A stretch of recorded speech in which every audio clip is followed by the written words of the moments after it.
ಈಗ ಕಡಲೆ ಇರಲಿ, ಹಲಸಂದೆ ಬೀಜ, ಕಪ್ಪು ಕಡಲೆ ಅಥವಾ ಬಿಳಿ ಕಡಲೆ ಎಲ್ಲವೂ ಸ್ವಾದಿಷ್ಟವಾಗುತ್ತೆ.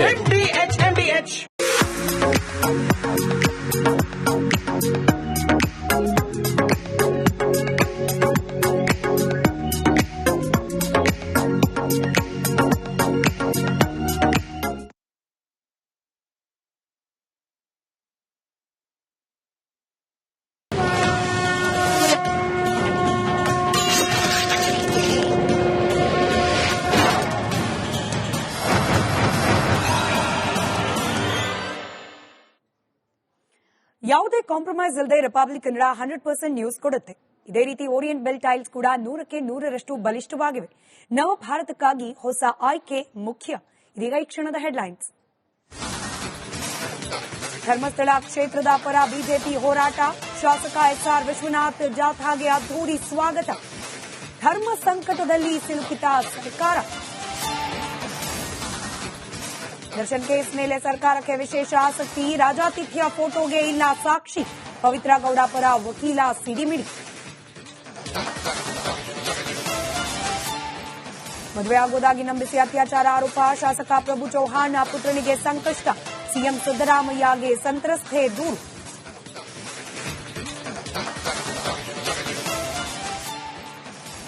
ಡಿಸೆಂಬರ್ನಲ್ಲಿ ಡಿಕೆಶಿ ಸಿಎಂ ಆಗೋದು ನಿಶ್ಚಿತ. ಅಲ್ಲಿವರೆಗೂ ನಾನೇನು ಮಾತಾಡಲ್ಲ.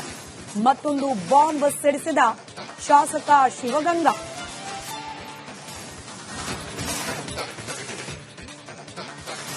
ನಾನೇ ದೇಶದ ನಂಬರ್ 1 ಗೃಹ ಸಚಿವ. ಗೊತ್ತಿಲ್ಲದವರು ಚಾಟ್ ಜಿಪಿಟಿ ನೋಡಿ. ಟ್ರೋಲರ್ಸ್ಗೆ ಪರಮೇಶ್ವರ್ ಕೌಂಟರ್.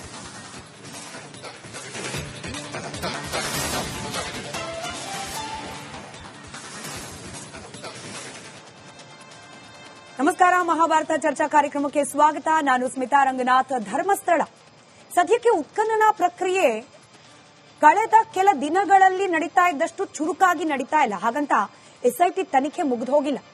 ಎಸ್ಐಟಿ ತನಿಖೆಯನ್ನ ನಿಲ್ಲಿಸಿಯೂ ಇಲ್ಲ, ಬ್ರೇಕ್ ಕೂಡ ಕೊಟ್ಟಿಲ್ಲ. ಯಾವ ಮುಸುಕುದಾರಿ ದೂರುದಾರ ಇದ್ದ ಆತ ಕೆಲ ಆರೋಪಗಳನ್ನ ಮಾಡಿದ್ದ. ಅದಕ್ಕೆ ಬೇಕಾದ ಕೆಲ ದಾಖಲಾತಿಗಳ ಪರಿಶೀಲನೆಯನ್ನ ಎಸ್ಐಟಿ ಅಧಿಕಾರಿಗಳು ಮಾಡುತ್ತಿದ್ದಾರೆ. ಇನ್ನು 13 ಆಯ್ತು, 16 ಆಯ್ತು, ಹತ್ರ 20 ಜಾಗಗಳಲ್ಲಿ ಬಗೆದು ನೋಡಿ ಅಸ್ಥಿಪಂಜರ ಸಿಗುತ್ತೆ ಅನ್ನೋ ವಿಶ್ವಾಸವನ್ನ ಈ ಕ್ಷಣಕ್ಕೂ ಕೂಡ ಆ ದೂರುದಾರಿ ಮುಸುಕುದಾರ ಹೊಂದಿದ್ದಾನೆ. ಅದರ ಆಧಾರದ ಮೇಲೆ ತನಿಖೆ ಕೂಡ ನಿರಂತರವಾಗಿ ನಡೀತಿದೆ. ಎಲ್ಲ ಬೆಳವಣಿಗೆ ನಡುವೆ 2 ಪ್ರಮುಖವಾದ ವಿಚಾರಗಳು ಇದೇ ಧರ್ಮಸ್ಥಳದ ಸುತ್ತ ಕೇಳೋಕ್ ಬಂದ ಆರೋಪದ ವಿಚಾರದಲ್ಲಿ ನಡೀತು. ಒಂದು, ಇಷ್ಟು ದಿನ ಕೇವಲ ಎಸ್ಐಟಿ ಅಧಿಕಾರಿಗಳಿಗೆ ಮಾತ್ರ ಸಿಗ್ತಾ ಇದ್ದ ಆ ಮಾಸ್ಕ್ ಮ್ಯಾನ್ ಇದೀಗ ರಾಷ್ಟ್ರೀಯ ಮಟ್ಟದ ಮಾಧ್ಯಮಗಳ ಕೈಗೆ ಸಿಕ್ಕಿದ್ದಾರೆ. 2 ಪ್ರತ್ಯೇಕವಾದ ಇಂಟರ್ವ್ಯೂಗಳು, ಅದರಲ್ಲಿ ಅನೇಕ ವಿಚಾರಗಳ ಪ್ರಸ್ತಾಪ ಕೂಡ. ಅದ್ರ ಬಗ್ಗೆ ಇವತ್ತಿನ ಮಹಾಭಾರತ ಚರ್ಚಾ ಕಾರ್ಯಕ್ರಮದಲ್ಲಿ ಮಾತನಾಡೋಣ. ಇದರ ಜೊತೆಗೆ ರಾಜ್ಯ ಸರ್ಕಾರ ಹಾಗೆ ರಾಜ್ಯ ಸರ್ಕಾರದ ಪ್ರತಿನಿಧಿಗಳು ನಾವು ಧರ್ಮಸ್ಥಳದ ಪರವಾಗಿದ್ದೇವೆ, ಧರ್ಮಸ್ಥಳದ ಧರ್ಮಾಧಿಕಾರಿಗಳ ಜೊತೆಯಲ್ಲಿದ್ದೇವೆ, ಅವರ ಪರವಾಗಿದ್ದೇವೆ ಅಂತ ಹೇಳೋ ಮೂಲಕ ಎಸ್ಐಟಿ ರಚನೆಗೆ ಆದೇಶ ನೀಡಿದ ಸರ್ಕಾರದಲ್ಲೇ ಇದೀಗ ಗೊಂದಲ ಶುರುವಾಗೋಯ್ತಾ, ಧರ್ಮ ಸಂಕಷ್ಟಕ್ಕೆ ಸಿಲುಕಾಕೊಂಡ್ಬಿಡ್ತಾ ಸರ್ಕಾರ ಅನ್ನೋ ಅನುಮಾನ. ಈ ವಿಚಾರವಾಗಿಯೂ ಕೂಡ ಮಹಾಭಾರತದಲ್ಲಿ ಚರ್ಚೆಯನ್ನ ಮಾಡ್ತಾ ಹೋಗ್ತೀವಿ. ಚರ್ಚಾ ಕಾರ್ಯಕ್ರಮದಲ್ಲಿ ಪತ್ರಕರ್ತರು ಕೀರ್ತಿ ಶಂಕರಘಟ್ಟ ಹಾಗೆ ರಣಧೀರ ಪಡೆ, ಭೈರಪ್ಪ ಹರೀಶ್ ಕುಮಾರ್ ಅವರಿದ್ದಾರೆ ಸ್ಟುಡಿಯೋದಲ್ಲಿ. ಇದರ ಜೊತೆಗೆ ಹಿರಿಯ ವಕೀಲರಾದ ಸಂಕೇತ್ ಏಣಗೆ ಅವರು ಜಾಯಿನ್ ಆಗ್ತಾರೆ. ಹಾಗೆ ಪತ್ರಕರ್ತರಾದ ವಸಂತ್ ಗಿಳಿಯಾರ್ ಅವರು ಕೂಡ ಜಾಯಿನ್ ಆಗ್ತಾರೆ ಹೊರಗಿನಿಂದ. ಸ್ಟುಡಿಯೋದಲ್ಲಿರುವ ಇಬ್ಬರನ್ನ ಪ್ರಶ್ನೆ ಮಾಡುವ ಮೂಲಕ ಚರ್ಚೆಯನ್ನು ಪ್ರಾರಂಭ ಮಾಡ್ತಾ ಇದ್ದೀನಿ. ಭೈರಪ್ಪ ಸರ್, ತಮ್ಮದೇ ಸಾಮಾಜಿಕ ಜಾಲತಾಣದಲ್ಲಿ ಬರೆದಂತಹ ಒಂದು ವಿಚಾರ ಬೇರೆ ಯಾರೋ ಪತ್ರಕರ್ತರು ಬರೆದಿದ್ರು, ಅದನ್ನ ನೀವು ರೀಪೋಸ್ಟ್ ಮಾಡಿದ್ದೀರಿ. ಒಬ್ಬ ಡಿಸಿಎಂ ಆದವರು ಧರ್ಮಸ್ಥಳದ ಪರವಾಗಿ, ಧರ್ಮಾಧಿಕಾರಿಗಳ ಪರವಾಗಿ ಮಾತನಾಡ್ಬಿಟ್ರೆ ಇನ್ನು ಸರ್ಕಾರದಲ್ಲಿ ಇರ್ಲಿಕ್ಕೆ, ಮುಂದೆ ಸಿಎಂ ಆಗ್ಲಿಕ್ಕೆ ಅವರು ಯೋಗ್ಯತೆಯನ್ನ ಕಳ್ಕೊಂಡ್ರು ಅನ್ನೋ ಅರ್ಥದ, ಎಕ್ಸಾಕ್ಟ್ಲಿ ಇದೇ ವರ್ಡ್ಸ್ ಅಲ್ಲ, ಅನ್ನೋ ಅರ್ಥದ ಪೋಸ್ಟ್. ಈ ಪೋಸ್ಟ್ ನೀವು ಮಾಡ್ಲಿಕ್ಕೆ ಕಾರಣ ಏನು? ಇಲ್ಲ, ಅವರು ಮುಖ್ಯಮಂತ್ರಿ ಆಗೋದಕ್ಕೆ ಅರ್ಹತೆಯನ್ನ ಈ ಪ್ರಕರಣದಲ್ಲಿ ಪರಿಗಣಿಸ್ತಾರೆ ಅಂತೇಳಿ ನಾನು ಆ ರೀತಿಯಾಗಿ ವಿಶ್ಲೇಷಣೆ ಮಾಡೋದಿಲ್ಲ. ನನಗೆ ಅನ್ಸೋದೇನು ಅಂತಂದ್ರೆ, ಈಗ ಎಸ್ಐಟಿ ತನಿಖೆಯನ್ನ ಆದೇಶ ಮಾಡಿದಂತ ಸರ್ಕಾರ ಜವಾಬ್ದಾರಿಯುತವಾಗಿ ನಡ್ಕೊಬೇಕು. ಏನು ಡಿ.ಕೆ. ಶಿವಕುಮಾರ್ ಅವರು ರಾಜ್ಯದ ಉಪಮುಖ್ಯಮಂತ್ರಿಗಳು, ಸರ್ಕಾರದ ಮುಖ್ಯಸ್ಥರು, ಅವರೇ ಆದೇಶವನ್ನ ಸರ್ಕಾರದ ಭಾಗ ಅಂತಂದ್ಮೇಲೆ ಎಸ್ಐಟಿ ತನಿಖೆಗೆ ಇವ್ರದ್ದು ಕೂಡ ಬಹಳ ಪ್ರಮುಖವಾದಂತಹ ಜವಾಬ್ದಾರಿ ಇರುತ್ತೆ. ಅಂತವ್ರ SIT ತನಿಖೆ ಏನು ಮಧ್ಯಂತರ ವರದಿ ಆಗ್ಲಿ ಅಥವಾ ಪೂರ್ತಿ ವರದಿ ಆಗ್ಲಿ ಯಾವುದೇ ರೀತಿಯಾದ ವರದಿ ಹೊರಗೆ ಬರದೇ ಇರೋ ಸಂದರ್ಭದಲ್ಲೇ ಅದಕ್ಕೆ ಪೂರಕವಾದಂತ ಮತ್ತೆ ಆರೋಪ ಜನ ಮಾಡ್ತಾ ಇರುವಂತ ಆರೋಪ ವ್ಯಕ್ತಿಗಳನ್ನ ಬಗ್ಗೆ ಇವರು ನೇರವಾಗಿ ಡಿಫೆಂಡ್ ಮಾಡ್ಕೊಂಡ್ರೆ ಔಟ್ಪುಟ್ ಯಾವ ರೀತಿ ಬರುತ್ತೆ? SITಯ ತನಿಖೆ ಔಟ್ಪುಟ್ ಯಾವ ರೀತಿ ಬರುತ್ತೆ? ಇವರು SIT ತನಿಖೆ SIT ಅಧಿಕಾರಿಗಳ ಮೇಲೆ ಮೆಲ್ಲನೆ ಅವ್ರಿಗೆ ಗೊತ್ತಿಲ್ದಿದ್ದಂಗೆ ಒತ್ತಡ ಏನಾದ್ರೂ ಹೇರಿ ಇದೇ ರೀತಿಯಾದ ಉತ್ತರ ಬರಬೇಕು ಅನ್ನುವಂತ ನಿರೀಕ್ಷೆಯಲ್ಲಿ ಒಳಗಡೆ ಬಹಿರಂಗವಾಗಿ ಈ ರೀತಿ ಹೇಳ್ತಾ ಇರುವಾಗ ಒಳಗಡೆ ಯಾಕೆ ಈ ರೀತಿ ಕೆಲಸ ಮಾಡಬಾರ್ದು? ಸೊ ನಾನು ಆ ಪೋಸ್ಟ್ ನ ಮುಂದುವರಿಸ್ತಾ ಹೇಳ್ತೀನಿ, ಇನ್ನೂ ಒಂದು ಹೆಜ್ಜೆ ಮುಂದುವರಿಸ್ತಾ ನಾಳೆಯಿಂದ ಪ್ರಾರಂಭ ಮಾಡ್ತಾ ಇದೀವಿ ನಾವೆಲ್ಲ ಕೂಡ. DCM ರವರು ಈಗಿಂದೀಗಲೇ ರಾಜೀನಾಮೆಯನ್ನ ಕೊಡಬೇಕು. ಆ ಒಂದು ಹೇಳಿಕೆ ಸಲುವಾಗಿ ಹೌದು, ರಾಜೀನಾಮೆಯನ್ನ ಕೊಡಬೇಕು. ಯಾಕೆಂದ್ರೆ ಇದು ಬಹಳ ಒಂದು ಈ ರಾಜ್ಯದ ಒಂದು ಮರ್ಯಾದೆಯ ಪ್ರಶ್ನೆ. ಈ ಪ್ರಕರಣ ಇದೆಯಲ್ಲ, ಧರ್ಮಸ್ಥಳದ ಪ್ರಕರಣ ಯಾರು ಎಷ್ಟು ಸೀರಿಯಸ್ ಆಗಿ ತಗೊಂಡಿದ್ದಾರೋ ಅಥವಾ ಯಾರನ್ನ ಟಾರ್ಗೆಟ್ ಮಾಡಿದೀವಿ ಅಂತ ಅನ್ಕೊಂಡಿದಾರೋ ನನಗೆ ಗೊತ್ತಿಲ್ಲ. ಆದ್ರೆ ರಾಷ್ಟ್ರದ ಕಣ್ಣುಗಳು ಇವತ್ತು ಈ ಪ್ರಕರಣದ ನೋಡ್ತಾ ಇದೆ. ಹಾಗಾಗಿ ಸತ್ಯಾಸತ್ಯತೆ ಹೊರಗೆ ಬರಬೇಕಾದ್ರೆ ಈ ರೀತಿ ಯಾರೋ ಆರೋಪಿಗಳ ಪರವಾಗಿ ಅಥವಾ ಯಾರೋ ಮತ್ತೊಬ್ಬರ ಆರೋಪ ಹೊತ್ತಿರುವಂತವ್ರ ಜನ ಬೆಡ್ ತೋರಿಸ್ತಾ ಇರುವಂತವ್ರ ಪರವಾಗಿ ಇವರು ನೇರವಾಗಿ ಫೀಲ್ಡ್ ಇಳಿದು ಇದು ಷಡ್ಯಂತ್ರ ಮತ್ತೊಂದು ಇನ್ನೊಂದು ಸ್ಟೇಟ್ಮೆಂಟ್ ಮಾಡ್ತಾರೆ. ಒಂದು ಅನುಮಾನ, ಈಗ SIT ತನಿಖೆ ನಡೆಸ್ತಿರೋ ವಿಚಾರದಲ್ಲಿ ಧರ್ಮಾಧಿಕಾರಿಗಳು ಆರೋಪಿ ಅಂತ ಹೇಳಿ ಎಲ್ಲಿ ಉಲ್ಲೇಖ ಆಗಿದೆ? ಯಾರು ಹೇಳಿದ್ದು? ನೀವೀಗ ಹೇಳಿದ್ರಿ ಆರೋಪಿಗಳ ಪರವಾಗಿ ಅವ್ರ ಹೇಳಿಕೆ ನೀಡೋದು ಸರಿಯಲ್ಲ ಅಂತ ಹೇಳಿ. ಹಾಗಾಗಿ ನಾನು ಕೇಳ್ತಿದ್ದೀನಿ, ಇದೊಂದು ಓಪನ್ ಸೀಕ್ರೆಟ್ ಇದ್ದಂಗೆ ಮೇಡಮ್. ಅಲ್ಲ, ಮೆನ್ಷನ್ ಆಗಿದೆಯಾ ಇಲ್ವಾ ಅಷ್ಟೇ. ನಾವು ಕಾನೂನನ್ನ ಮಾತಾಡ್ಲಿಕ್ಕೆ ಆಗಲ್ಲ, ಅದನ್ನ ಹೊರಗೆ ತರಬೇಕಾದ್ರೆ SIT ಅವರು. ನಾವೆಲ್ಲೂ ಕೂಡ ಅಲ್ಲ, ನಿಮ್ ಗಮನಕ್ಕೆ ಏನಾದ್ರೂ ಬಂದಿತ್ತ? ನಮ್ ಗಮನಕ್ಕೆ ಬರ್ಲಿಲ್ಲ. ಜನ ಮಾತಾಡ್ತಾ ಇದ್ದಾರೆ, ಜನ ಮಾತಾಡ್ತಾ ಇದ್ದಾರೆ, ಜನರ ಮಾತದು. ಸೊ ಜನ ಮಾತಾಡ್ತಾ ಇರುವಾಗ ಆರೋಪ ಮುಕ್ತರಾಗಬೇಕು. ಅದೇ ಜನರ ಪ್ರತಿನಿಧಿ ಅಲ್ವಾ ಸರ್? DK ಶಿವಕುಮಾರ್ ಅವರಾಗ್ಲಿ, ರಾಮಲಿಂಗಾರೆಡ್ಡಿ ಅವರಾಗ್ಲಿ, ಲಕ್ಷ್ಮೀ ಹೆಬ್ಬಾಳ್ಕರ್ ಅವರಾಗ್ಲಿ, ಅವ್ರ ಕಾಂಗ್ರೆಸ್ ಪಕ್ಷನೋ ಮತ್ತೊಂದು ಪಕ್ಷನೋ, ಅವರು ಕೂಡ ಜನ ಅಲ್ವಾ? ಅವ್ರ ಅಭಿಪ್ರಾಯ ಅವ್ರು ಹೇಳ್ತಿದ್ದಾರೆ. ಯಾಕೆ ಕೇವಲ ಧರ್ಮಾಧಿಕಾರಿ ಆರೋಪಿ ಅನ್ನೋ ಜನ? ನಾನು ಪ್ರಶ್ನೆ ಕೇಳ್ತಿದ್ದೀನಿ ಸರ್, ಯಾಕೆ ಧರ್ಮಾಧಿಕಾರಿ ಆರೋಪಿ ಅನ್ನೋ ಜನರ ಮಾತಿಗೆ ಮಾತ್ರ ವ್ಯಾಲಿಡಿಟಿ, ಯಾಕೆ ಅವ್ರ ಪರವಾಗಿ ನಾವಿದ್ದೀವಿ ಅನ್ನೋರ ಮಾತಿಗೆ ವ್ಯಾಲಿಡಿಟಿ ಇಲ್ಲ? ನಾನು ವೈಯಕ್ತಿಕವಾಗಿ ಅವ್ರ ಪರನಾದ್ರೂ ಇರಲಿ, ಅವ್ರ ವಿರುದ್ಧನಾದ್ರೂ ಇರಲಿ, ಅವ್ರ ಮೇಲೆ ದೊಡ್ಡ ಫೋಟೋ ಹಾಕೊಂಡ್ಲಿ, ಕರ್ಕೊಂಡ್ಬಂದು ಅವ್ರ ಮೇಲೆ ಆತಿಥ್ಯ ಹಾಕೊಡ್ಲಿ, ನಮ್ಮ ತಗರಲ್ಲ ಅದಿಲ್ಲ. ಮತ್ತೆ ನಾವ್ ಯಾವ ವ್ಯಕ್ತಿಯನ್ನು ವಿರೋಧಿಸಲ್ಲ, ಯಾವ ವ್ಯಕ್ತಿಯನ್ನು ವಿರೋಧಿಸ್ತಾನೂ ಇಲ್ಲ. ನೇರವಾಗಿ ಹೇಳ್ಬೇಕಾದ್ರೆ ವೀರೇಂದ್ರ ಹೆಗ್ಡೆ ಅವ್ರನ್ನು ನಾನು ವಿರೋಧಿಸ್ತಾನೂ ಇಲ್ಲ. ನಾನು ಹೇಳ್ತಿರುವಂತದ್ದು SIT ತನಿಖೆ ಮಾಡಿದೆ ಅಂತ ಕಳ್ಳಕಾಯ್ತೀನಿ. ಅದಕ್ಕೆ SIT ತನಿಖೆಗೆ ಆದೇಶ ಮಾಡಿರೋದು ಯಾರು? ನಾನಾ ನೀವಲ್ವಲ್ಲ, ಸರ್ಕಾರ ಅಲ್ವಾ? ಅದೇ ಸರ್ಕಾರ SIT ತನಿಖೆಯಲ್ಲಿ ನಡೀತಾರೆ. ಈ ರೀತಿಯಾದ ಒಂದು ದೊಡ್ಡ ಇದರಲ್ಲಿ ಬೆಟ್ಟು ಈ ಕಡೆ ತೋರಿಸ್ತಾ ಇರುವಾಗ ನೇರವಾಗಿ ಇದು ಷಡ್ಯಂತ್ರ ನಡೆದಿದ್ರೆ ನೀವೇನ್ ಕತೆ ಕಾಯಕ್ ಮಾಡಿದ್ರ? ಇದನ್ನ ಏನಕ್ಕೆ ಮಾಡಿದ್ರಿ? SITನ ಏನಕ್ಕೆ ಅವಶ್ಯಕತೆ ಇತ್ತು ನಿಮ್ ಸರ್ಕಾರಕ್ಕೆ? ಸರ್ಕಾರದ ಮರ್ಯಾದೆ ಕಳಿಯಕ್ ಮಾಡ್ತಾ ಇದ್ದೀರಾ ನೀವು? ಅಥವಾ ಬೇರೆ ಏನಾದ್ರೂ ನಿಮ್ಮ ಒಳ ಜಗಗಳು ಈ ರೀತಿಯಾಗಿ ಏನಾದ್ರೂ ಇದೆಯಾ? ಸೊ ಹಾಗಾಗಿ ಜವಾಬ್ದಾರಿ ಇರುವಂತವ್ರು ನಾಳೆ ನಾವು ರಾಹುಲ್ ಗಾಂಧಿ ಅವ್ರಿಗೆ ಮತ್ತೆ ಮಲ್ಲಿಕಾರ್ಜುನ ಖರ್ಗೆ ಅವ್ರಿಗೆ ಎಲ್ಲರಿಗೂ ಕೂಡ ನಾಳೆ ಪತ್ರ ಚಳುವಳಿಗಳನ್ನ ಮಾಡ್ತಾ ಇದೀವಿ, ಪತ್ರ ಬರೀತಾ ಇದೀವಿ ಇಮೇಲ್ಗಳ ಮೂಲಕ. ಏನು ಅಂದ್ರೆ ಮೊದಲು ಈ ಬೇಜವಾಬ್ದಾರಿ ಮನುಷ್ಯನನ್ನ ಸರಿ, ಅದು ನಿಮ್ಮ ಇಚ್ಛೆ ಸರ್, ಅದಕ್ಕೆ ಬೇಡ ಅನ್ಲಿಕ್ಕೆ ನಾವ್ ಯಾರು ಅಲ್ಲ. ಆದ್ರೆ ನೀವು ರಾಜೀನಾಮೆ ಕೇವಲ ಕೀರ್ತಿ ಅವರೇ, ನಿಮ್ಗೆ ಒಂದ್ 2 ನಿಮಿಷದ ಸಹನೆಯನ್ನು ಕೇಳ್ಕೊಳ್ತೀನಿ. ನೀವು ರಾಜೀನಾಮೆ ಕೇಳೋ ಹಾಗಿದ್ರೆ ಕೇವಲ DCM ಯಾಕೆ ಕೇಳ್ತೀರಿ? ಮಹಿಳಾ ಮತ್ತು ಮಕ್ಕಳ ಸಚಿವೆ ಲಕ್ಷ್ಮೀ ಹೆಬ್ಬಾಳ್ಕರ್ ಅವರು ಕೂಡ ಅವ್ರ ಪರವಾಗಿ ಮಾತಾಡಿದಾರಲ್ಲ ಸರ್. ರಾಮಲಿಂಗಾರೆಡ್ಡಿ ಅವರು ಕೂಡ ಅವ್ರ ಪರವಾಗಿ ಮಾತಾಡಿ ಹೆಚ್ಚು ಕಮ್ಮಿ ಕ್ಯಾಬಿನೆಟ್ ನಲ್ಲಿರುವ 25% ಮಿನಿಸ್ಟರ್ಸ್ ಧರ್ಮಸ್ಥಳದ ಧರ್ಮಾಧಿಕಾರಿಗಳ ಪರ ಮಾತಾಡಿದ್ದಾರೆ. ಕ್ಯಾಬಿನೆಟ್ ನ ಡಿಸಾಲ್ವ್ ಮಾಡಕ್ ಕೇಳ್ತಿದ್ದೀರಿ? ಕ್ಯಾಬಿನೆಟ್ ಅಲ್ಲಿ 32 ಜನ ಇದಾರೆ ಮೇಡಮ್. ಸೊ ಕ್ಯಾಬಿನೆಟ್ ಡಿಸಾಲ್ವ್ ಮಾಡಿ ಅಂತಲ್ಲ, ಕ್ಯಾಬಿನೆಟ್ ಅಲ್ಲಿ ಇರೋರು ಎಲ್ಲರೂ ಕೂಡ ಈ ರೀತಿಯಾದಂತ ಉದ್ದಟತನ ಮಾಡಿದ್ರೆ ಎಲ್ಲರೂ ಕ್ಯಾಬಿನೆಟ್ ತೆಗಿಬೇಕು ಅಂತ. ನೀವು ಓಕೆ ಅಂತಂದ್ರೆ 2 ಸ್ಯಾಂಪಲ್ ತೋರಿಸ್ತೀವಿ. ರಾಮಲಿಂಗಾರೆಡ್ಡಿ ಅವ್ರದ್ದು, ಲಕ್ಷ್ಮೀ ಹೆಬ್ಬಾಳ್ಕರ್ ಅವ್ರದ್ದು ಸ್ಟೇಟ್ಮೆಂಟ್ ನಮ್ಮ ಹತ್ರ ರೆಡಿ ಇದೆ. ಟೈಮ್ ವೇಸ್ಟ್ ಮಾಡೋದು ಬೇಡ ಅನ್ನೋ ಕಾರಣಕ್ಕೆ ನಾನು ಹೇಳ್ತಾ ಇದ್ದೀನಲ್ಲ, ಕ್ಯಾಬಿನೆಟ್ ಅಲ್ಲಿ ಇರುವಂತವ್ರು 30 ಜನ ಎಲ್ಲರೂ ಕೂಡ ಈ ರೀತಿಯಾದಂತ ನಡೆಯನ್ನ ಮಾಡಿದ್ರೆ ಎಲ್ಲರೂ ತೆಗಿರಿ ಅಂತಾನೆ ಹೇಳ್ತೀವಿ. ಆಮೇಲೆ ಏನು? ಬೇರೆಯವ್ರನ್ನ ಅಪಾಯಿಂಟ್ ಮಾಡ್ಲಿ. ಬೇರೆ ಯಾರು 140 ಜನ ಇದಾರೆ, ಈಗ 136-40 ಜನ ಇದಾರೆ. ಬೇರೆ ಮಿನಿಸ್ಟರ್ಗಳಾಗದಿವೆ. ಬೇಜವಾಬ್ದಾರಿ ಇರುವಂತ ಮಿನಿಸ್ಟರ್ಗಳು ಬೇಡ. ರಾಜಣ್ಣ ಅನ್ನೋರ್ನ ಯಾವ್ದೋ ಒಂದು ಬೇಜವಾಬ್ದಾರಿ ಹೇಳಿಕೆಯಿಂದ ತೆಗೆದಾಕದಲ್ಲ. ಇದೆಂತ ಸೂಕ್ಷ್ಮ ವಿಚಾರ. ಈ ಒಬ್ಬ ಜವಾಬ್ದಾರಿ ಇರುವಂತವ್ರು ಇದರಲ್ಲಿ ಈ ರೀತಿಯ ಸ್ಟೇಟ್ಮೆಂಟ್ ಮಾಡ್ತಾರೆ ಅಂದ್ರೆ ಅವ್ರನ್ನ ಯಾಕೆ ಉಳಿಸ್ಕೊಬೇಕು? ಇನ್ವೆಸ್ಟಿಗೇಷನ್ ಮುಗಿಯೋ ತನಕ ಅವ್ರನ್ನ ಕೆಳಗಿಳಿಸಿ, ಆಮೇಲೆ ಬೇಕಾದ್ರೆ ನಿಮ್ ಪಾಡು. ಸರಿ ಸರ್.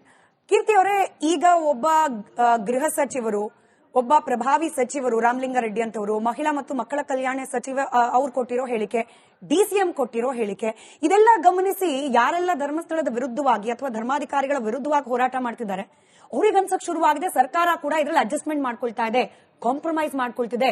ಸರ್ಕಾರದ ಪ್ರತಿನಿಧಿಗಳ ಈ ಹೇಳಿಕೆ SIT ತನಿಖೆ ಮೇಲೆ ಪ್ರಭಾವ ಬೀರುತ್ತೆ, ತಪ್ಪೇನಿದೆ ಈ ರೀತಿ ಅನುಮಾನ ಪಡೋದ್ರಲ್ಲಿ? ಇದು ಈಗ ಹೇಳಿಕೆಗಳು ಬರ್ತಾ ಇರೋದು ಡೇ 1 ಇಂದ ಅಲ್ಲ, 14 ದಿನ ಆದ್ಮೇಲೆ ಹೇಳಿಕೆ ಬಂದಿರೋದು.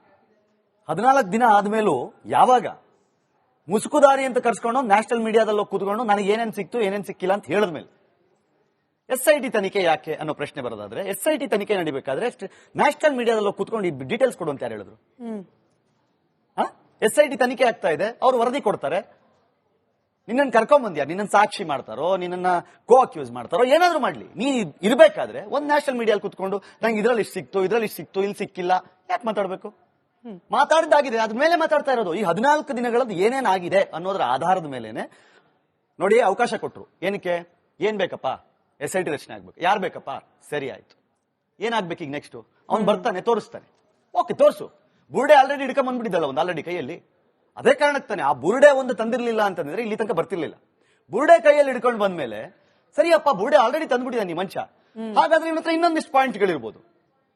ಯಾರೂ ಇಲ್ಲದೆ 20 ಜನ ಸಹಾಯಕ್ಕಿಲ್ಲದೆ JCB ಇಲ್ಲದೆ ಇದ್ದಾಗ ನೀನು ಒಂದು ಕತ್ತಿ ಒಂದು ಗುದ್ಲಿ ತಗೊಂಡೋಗಿ ಒಂದು ಬುಡೆ ತಗೊಂಡ್ಬರ್ತೀಯ. ನಿನಗೆ 20 ಜನ ಗುದ್ಲಿ, ಹಾರೆ, JCB, ಇಟಾಚಿ ಎಲ್ಲ ಕೊಟ್ರೆ ನೀನ್ ತೋರ್ಸೋ ಪಾಯಿಂಟ್ ಅಲ್ಲಿ ಏನೂ ಇಲ್ಲ. ಕೇಳಲ್ವಾ? ಯಾರಿಗಾದ್ರೂ ಅನ್ಸಲ್ವಾ? ಆಮೇಲೆ ನಾನು ಹೇಳ್ತಾ ಇರೋದು DCM ಕೊಟ್ಟ ಹೇಳಿಕೆ, ನಾನು DCM ಕೊಟ್ಟ ಹೇಳಿಕೆ ಅಂತ ನೋಡಲ್ಲ, ಧರ್ಮಸ್ಥಳದ ಭಕ್ತನಾಗ ಅವ್ರು ಕೊಟ್ಟ ಹೇಳಿಕೆ ಅಂತ ಹೇಳ್ತೀನಿ. ನಾನು ಕೇಳಿದ ಪ್ರಶ್ನೆ ಅದೇನೆ. ಒಬ್ಬ ಸರ್ಕಾರದ ಪ್ರಭಾವಿ ಮಿನಿಸ್ಟರ್ ಹಿಂಗ್ ಸ್ಟೇಟ್ಮೆಂಟ್ ಕೊಟ್ಬಿಟ್ರೆ SIT ಅಧಿಕಾರಿಗಳಿಗೆ ಅವ್ರು ಮಾಡೋ ತನಿಖೆ ಮೇಲೆ ಪ್ರಭಾವ ಬೀರೋಲ್ವಾ? ಇಲ್ಲಿ ತನಕದ ಏನಾಗಿದೆ, ಮಧ್ಯಂತರ ತರ್ಸ್ಕೊಂಡ್ಬಿಡಿಯಲ್ಲ ವರದಿ ಆಲ್ರೆಡಿ. ಈಗ ಅದನ್ನೇ ತಾನೇ ಸೋಮವಾರ ಎಕ್ಸ್ಪ್ಲೇನ್ ಮಾಡೋದು. ಏನ್ ಅದನ್ನ ತಿದ್ಬಿಟ್ಟ ಕೊಡ್ತಾರೆ. ಈಗ ಎಲ್ಲರಿಗೂ ಜಗತ್ತಿಗೆ ಗೊತ್ತಿರಂಗೆ ಆ ಮುಸುಕುದಾರಿನೂ ಹೇಳಾಗಿದ್ದಾಯ್ತು, ನಾನು ಎಲ್ಲಿ ಸಿಕ್ತು ಎಲ್ಲಿ ಸಿಕ್ಕಿಲ್ಲ, ಏನ್ ಸಿಕ್ಕಿದೆ ಏನ್ ಸಿಕ್ಕಿಲ್ಲ ಅಂತ ಆ ಮನುಷ್ಯನ ಹೇಳ್ಕೊಂಡ್ಬಿಟ್ಟಿಯಾನೆ. ಇನ್ನೇನು ಹೊಸದಾಗಿ ಏನ್ ಹೇಳೋದಿದೆ ಅದರಲ್ಲಿ? ಸರಿ, ಸುಪ್ರೀಂ ಕೋರ್ಟ್ ನ ಹಿರಿಯ ವಕೀಲರಾದ ಸಂಕೇತ್ ಏಣಗಿ ಸರ್ ಕೂಡ ಜಾಯಿನ್ ಆಗಿದ್ದಾರೆ. ಸರ್ ನಮಸ್ಕಾರ, ನನ್ನ ಧ್ವನಿ ತಲುಪ್ತಾ ಇದೆ ಅಂತ ಭಾವಿಸ್ತಾ, ಒಂದು ಆನ್ ಗೋಯಿಂಗ್ ಇನ್ವೆಸ್ಟಿಗೇಷನ್ ಇರೋ ಸಂದರ್ಭದಲ್ಲಿ ಸರ್ಕಾರದ ಪ್ರತಿನಿಧಿಗಳು ಬಂದು ಓಪನ್ ಸ್ಟೇಟ್ಮೆಂಟ್ ಕೊಡೋದು, ಇದನ್ನ ಕಾನೂನು ದೃಷ್ಟಿಯಲ್ಲಿ ಹೇಗ್ ನೋಡ್ಬೇಕು ಸರ್? ಒಮ್ಮೆ ಕಾನೂನಾತ್ಮಕವಾಗಿ ಪ್ರಕರಣ ತನಿಖೆ ಆಗ್ತಾ ಇದ್ದಾಗ ತನಿಖೆಗೆ ತೊಂದರೆ ಆಗುವಂತದ್ದು ಅಥವಾ ತನಿಖೆಗೆ ಪ್ರಭಾವ ಬೀರುವಂತ ಯಾವುದೇ ಹೇಳಿಕೆ ಯಾರು ಕೊಡಬಾರದು ಅನ್ನೋದು ಒಂದು ಸೂಕ್ತ ಅಥವಾ ಸೂಕ್ಷ್ಮವಾದ ವಿಚಾರ. ಈ ಸರ್ಕಾರದಲ್ಲಿ ಜವಾಬ್ದಾರಿ ಇದ್ದವರಾಗ್ಲಿ ಅಥವಾ ತನಿಖಾಧಿಕಾರಿಗಳಾಗ್ಲಿ ಅಥವಾ ಇನ್ನಿತರಾಗ್ಲಿ ತನಿಖೆಗೆ ಯಾವುದೇ ರೀತಿ ತೊಂದರೆ ಆಗದಕ್ಕಂಗೆ ಅಥವಾ ದಿಕ್ ತಪ್ಪಿಸುವಂತ ವಿಚಾರಗಳನ್ನ ಎಲ್ಲೂ ಪ್ರತಿಪಾದಿಸಬಾರದು. ಅದು ಜವಾಬ್ದಾರಿಯುತ ಇದ್ದಾರಂತೂ ಇನ್ನೂ ಅದನ್ನ ಪಾಲಿಸಬೇಕು ಅನ್ನೋದು ಅದೊಂದು ಆದ್ಯ ಕರ್ತವ್ಯ ಅಂತ ನನ್ನ ಅಭಿಪ್ರಾಯ ಮೊದಲೇದ್ದು.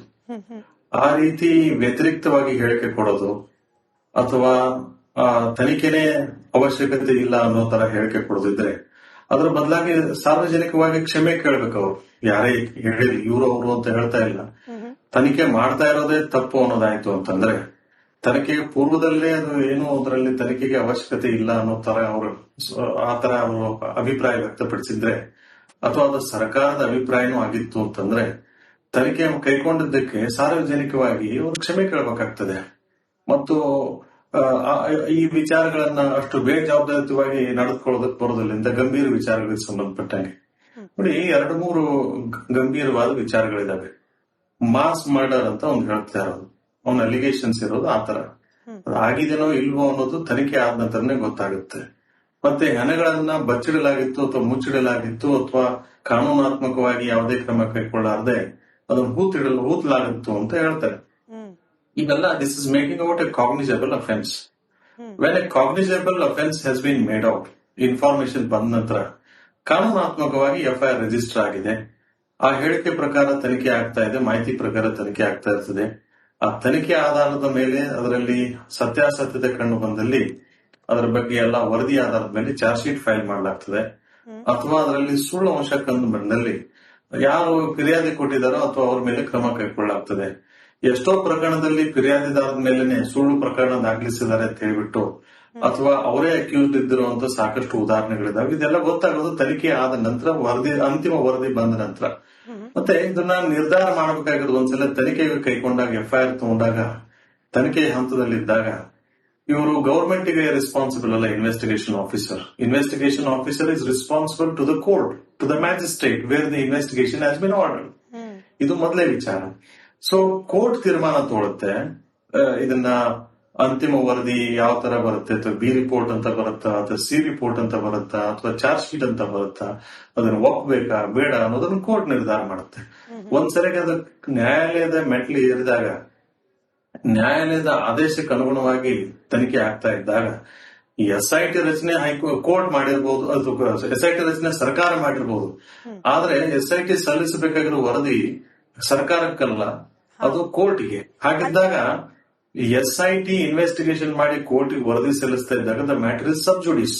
ಅಲ್ಲಿಗೆ ನಿಮ್ಮ ಅನುಮತಿ ಮೇರೆಗೆ ನಾನು ಮಧ್ಯದಲ್ಲಿ ಒಂದು ಪ್ರಶ್ನೆ ಕೇಳ್ತಾ ಇದ್ದೀನಿ, ಕ್ಷಮೆ ಇರ್ಲಿ. ಹೆಂಗೆ ಸರ್, ಅಲ್ಲಿಗೆ SIT ರಿಪೋರ್ಟ್ ಮಾಡ್ಕೊಳ್ತಿರೋದು ನ್ಯಾಯಾಲಯಕ್ಕೆ ಅಂದ ಮೇಲೆ ಸರ್ಕಾರದ ಪ್ರತಿನಿಧಿಗಳು ಹೇಳೋ ಹೇಳಿಕೆ ಶುಡ್ ಇಟ್ ಮ್ಯಾಟರ್? SIT ಮೇಲೆ ಪರಿಣಾಮ ಬೀರುತ್ತಾ? ಇವರ ಪರಿಧಿಗೆ, ಇವರ ಅಧಿಕಾರ ವ್ಯಾಪ್ತಿಗೆ ಮೀರಿದ್ದುದು ಅಂತ ನನ್ನ ಮೊದಲನೇ ಅಭಿಪ್ರಾಯ. It is a matter between investigation officer and the court. When it is a matter between investigation officer and the court, no representative of the government has any role to play. So ಇವಾಗ DK Shivakumar ಅವರ ಕೊಟ್ಟ ಹೇಳಿಕೆ ಆಗ್ಲಿ ಅಥವಾ ಸರ್ಕಾರದ ಯಾರೇ minister ಕೊಟ್ಟ ಹೇಳಿಕೆ ಆಗ್ಲಿ, SIT ಮಾಡ್ತಾ ಇರುವ ತನಿಖೆ ಮೇಲೆ ಪ್ರಭಾವ ಹೆಂಗ್ ಬೀರಬೇಕು, ಯಾಕೆ ಬೀರಬೇಕು ಅಂತ ಅಲ್ಲಿ ಬಂದಿಲ್ಲ ಪ್ರಶ್ನೆ. ನೋಡಿ, ಸರ್ಕಾರದ ಒಬ್ಬ ಪ್ರತಿನಿಧಿ ಬಂದು, ನಾನು ಇವರು ಅವರು ಅಂತ ಹೇಳ್ತಾ ಇಲ್ಲ, ಸರ್ಕಾರದ ಪ್ರತಿನಿಧಿ ಬಂದು ನಾವು SIT ರಚನೆ ಮಾಡಿದ್ದೆ ತಪ್ಪು, ತನಿಖೆ ಕೈಗೊಂಡಿದ್ದೆ ತಪ್ಪು ಅಂತಂದ್ರೆ ಸರ್ಕಾರದ ಡಿಸಿಷನ್ ಅನ್ನ ಅವರು ಒಪ್ಪಲ್ಲ ಅಂತ ಅನ್ನೋದಿದ್ರೆ, ಹಾಗಿದ್ರೆ ಸಾರ್ವಜನಿಕವಾಗಿ ಕ್ಷಮೆ ಕೇಳಬೇಕಾಗುತ್ತೆ, ಬೇಷರತ್ತಾಗಿ ಕ್ಷಮೆ ಕೇಳಬೇಕು. ಇದು ಮೊದಲೇದು. ಒಂದು, ಸರ್ಕಾರ SIT ರಚನೆ ಮಾಡಿದ್ದಕ್ಕೆ ಅಥವಾ ಸರ್ಕಾರ ಇದನ್ನ ಗಂಭೀರವಾಗಿ ತೆಗೆದುಕೊಂಡಿದ್ದಕ್ಕೆ. ಮೂರನೇದ್ದು, ಜನರನ್ನ ತಪ್ಪು ದಾರಿಗೆ ಎಳೆದಿರೋದಕ್ಕೆ, ತನಿಖೆ ಮಾಡಿರೋದಕ್ಕೆ. ಹಾಗೂ ಹಲವಾರು ದೃಷ್ಟಿಯಿಂದ ಇದು ಸರ್ಕಾರನು ಕೂಡ ಈ ತಪ್ಪು ಏನಾದ್ರು ಆಗಿತ್ತು ಅಂತಂದ್ರೆ ಆ ತಪ್ಪಿಗೆ ಸರ್ಕಾರನು ಕೂಡ ಅಷ್ಟೇ ಬಾಧ್ಯಸ್ಥರಾಗ್ತದೆ. ಅದಕ್ಕೆ ನನ್ನ ಅಭಿಪ್ರಾಯ, ಏನೇನೋ ಹೇಳಿಕೆ ಕೊಡಕ್ ಬರೋದಿಲ್ಲ ಇಂತ ಎಲ್ಲ ಗಂಭೀರವಾದ ವಿಚಾರಗಳಲ್ಲಿ. ಯಾರೇ ಇರಲಿ, ಸರ್ಕಾರದವರಾಗ್ಲಿ ಅಥವಾ ತನಿಖಾಧಿಕಾರಿಗಳಾಗ್ಲಿ, ಬಾಯಿಗೆ ಬಂದಂತೆ ಮಾತನಾಡೋದು ಸೂಕ್ತ ಅಲ್ಲ ಅಂತ ನನ್ನ ಅಭಿಪ್ರಾಯ.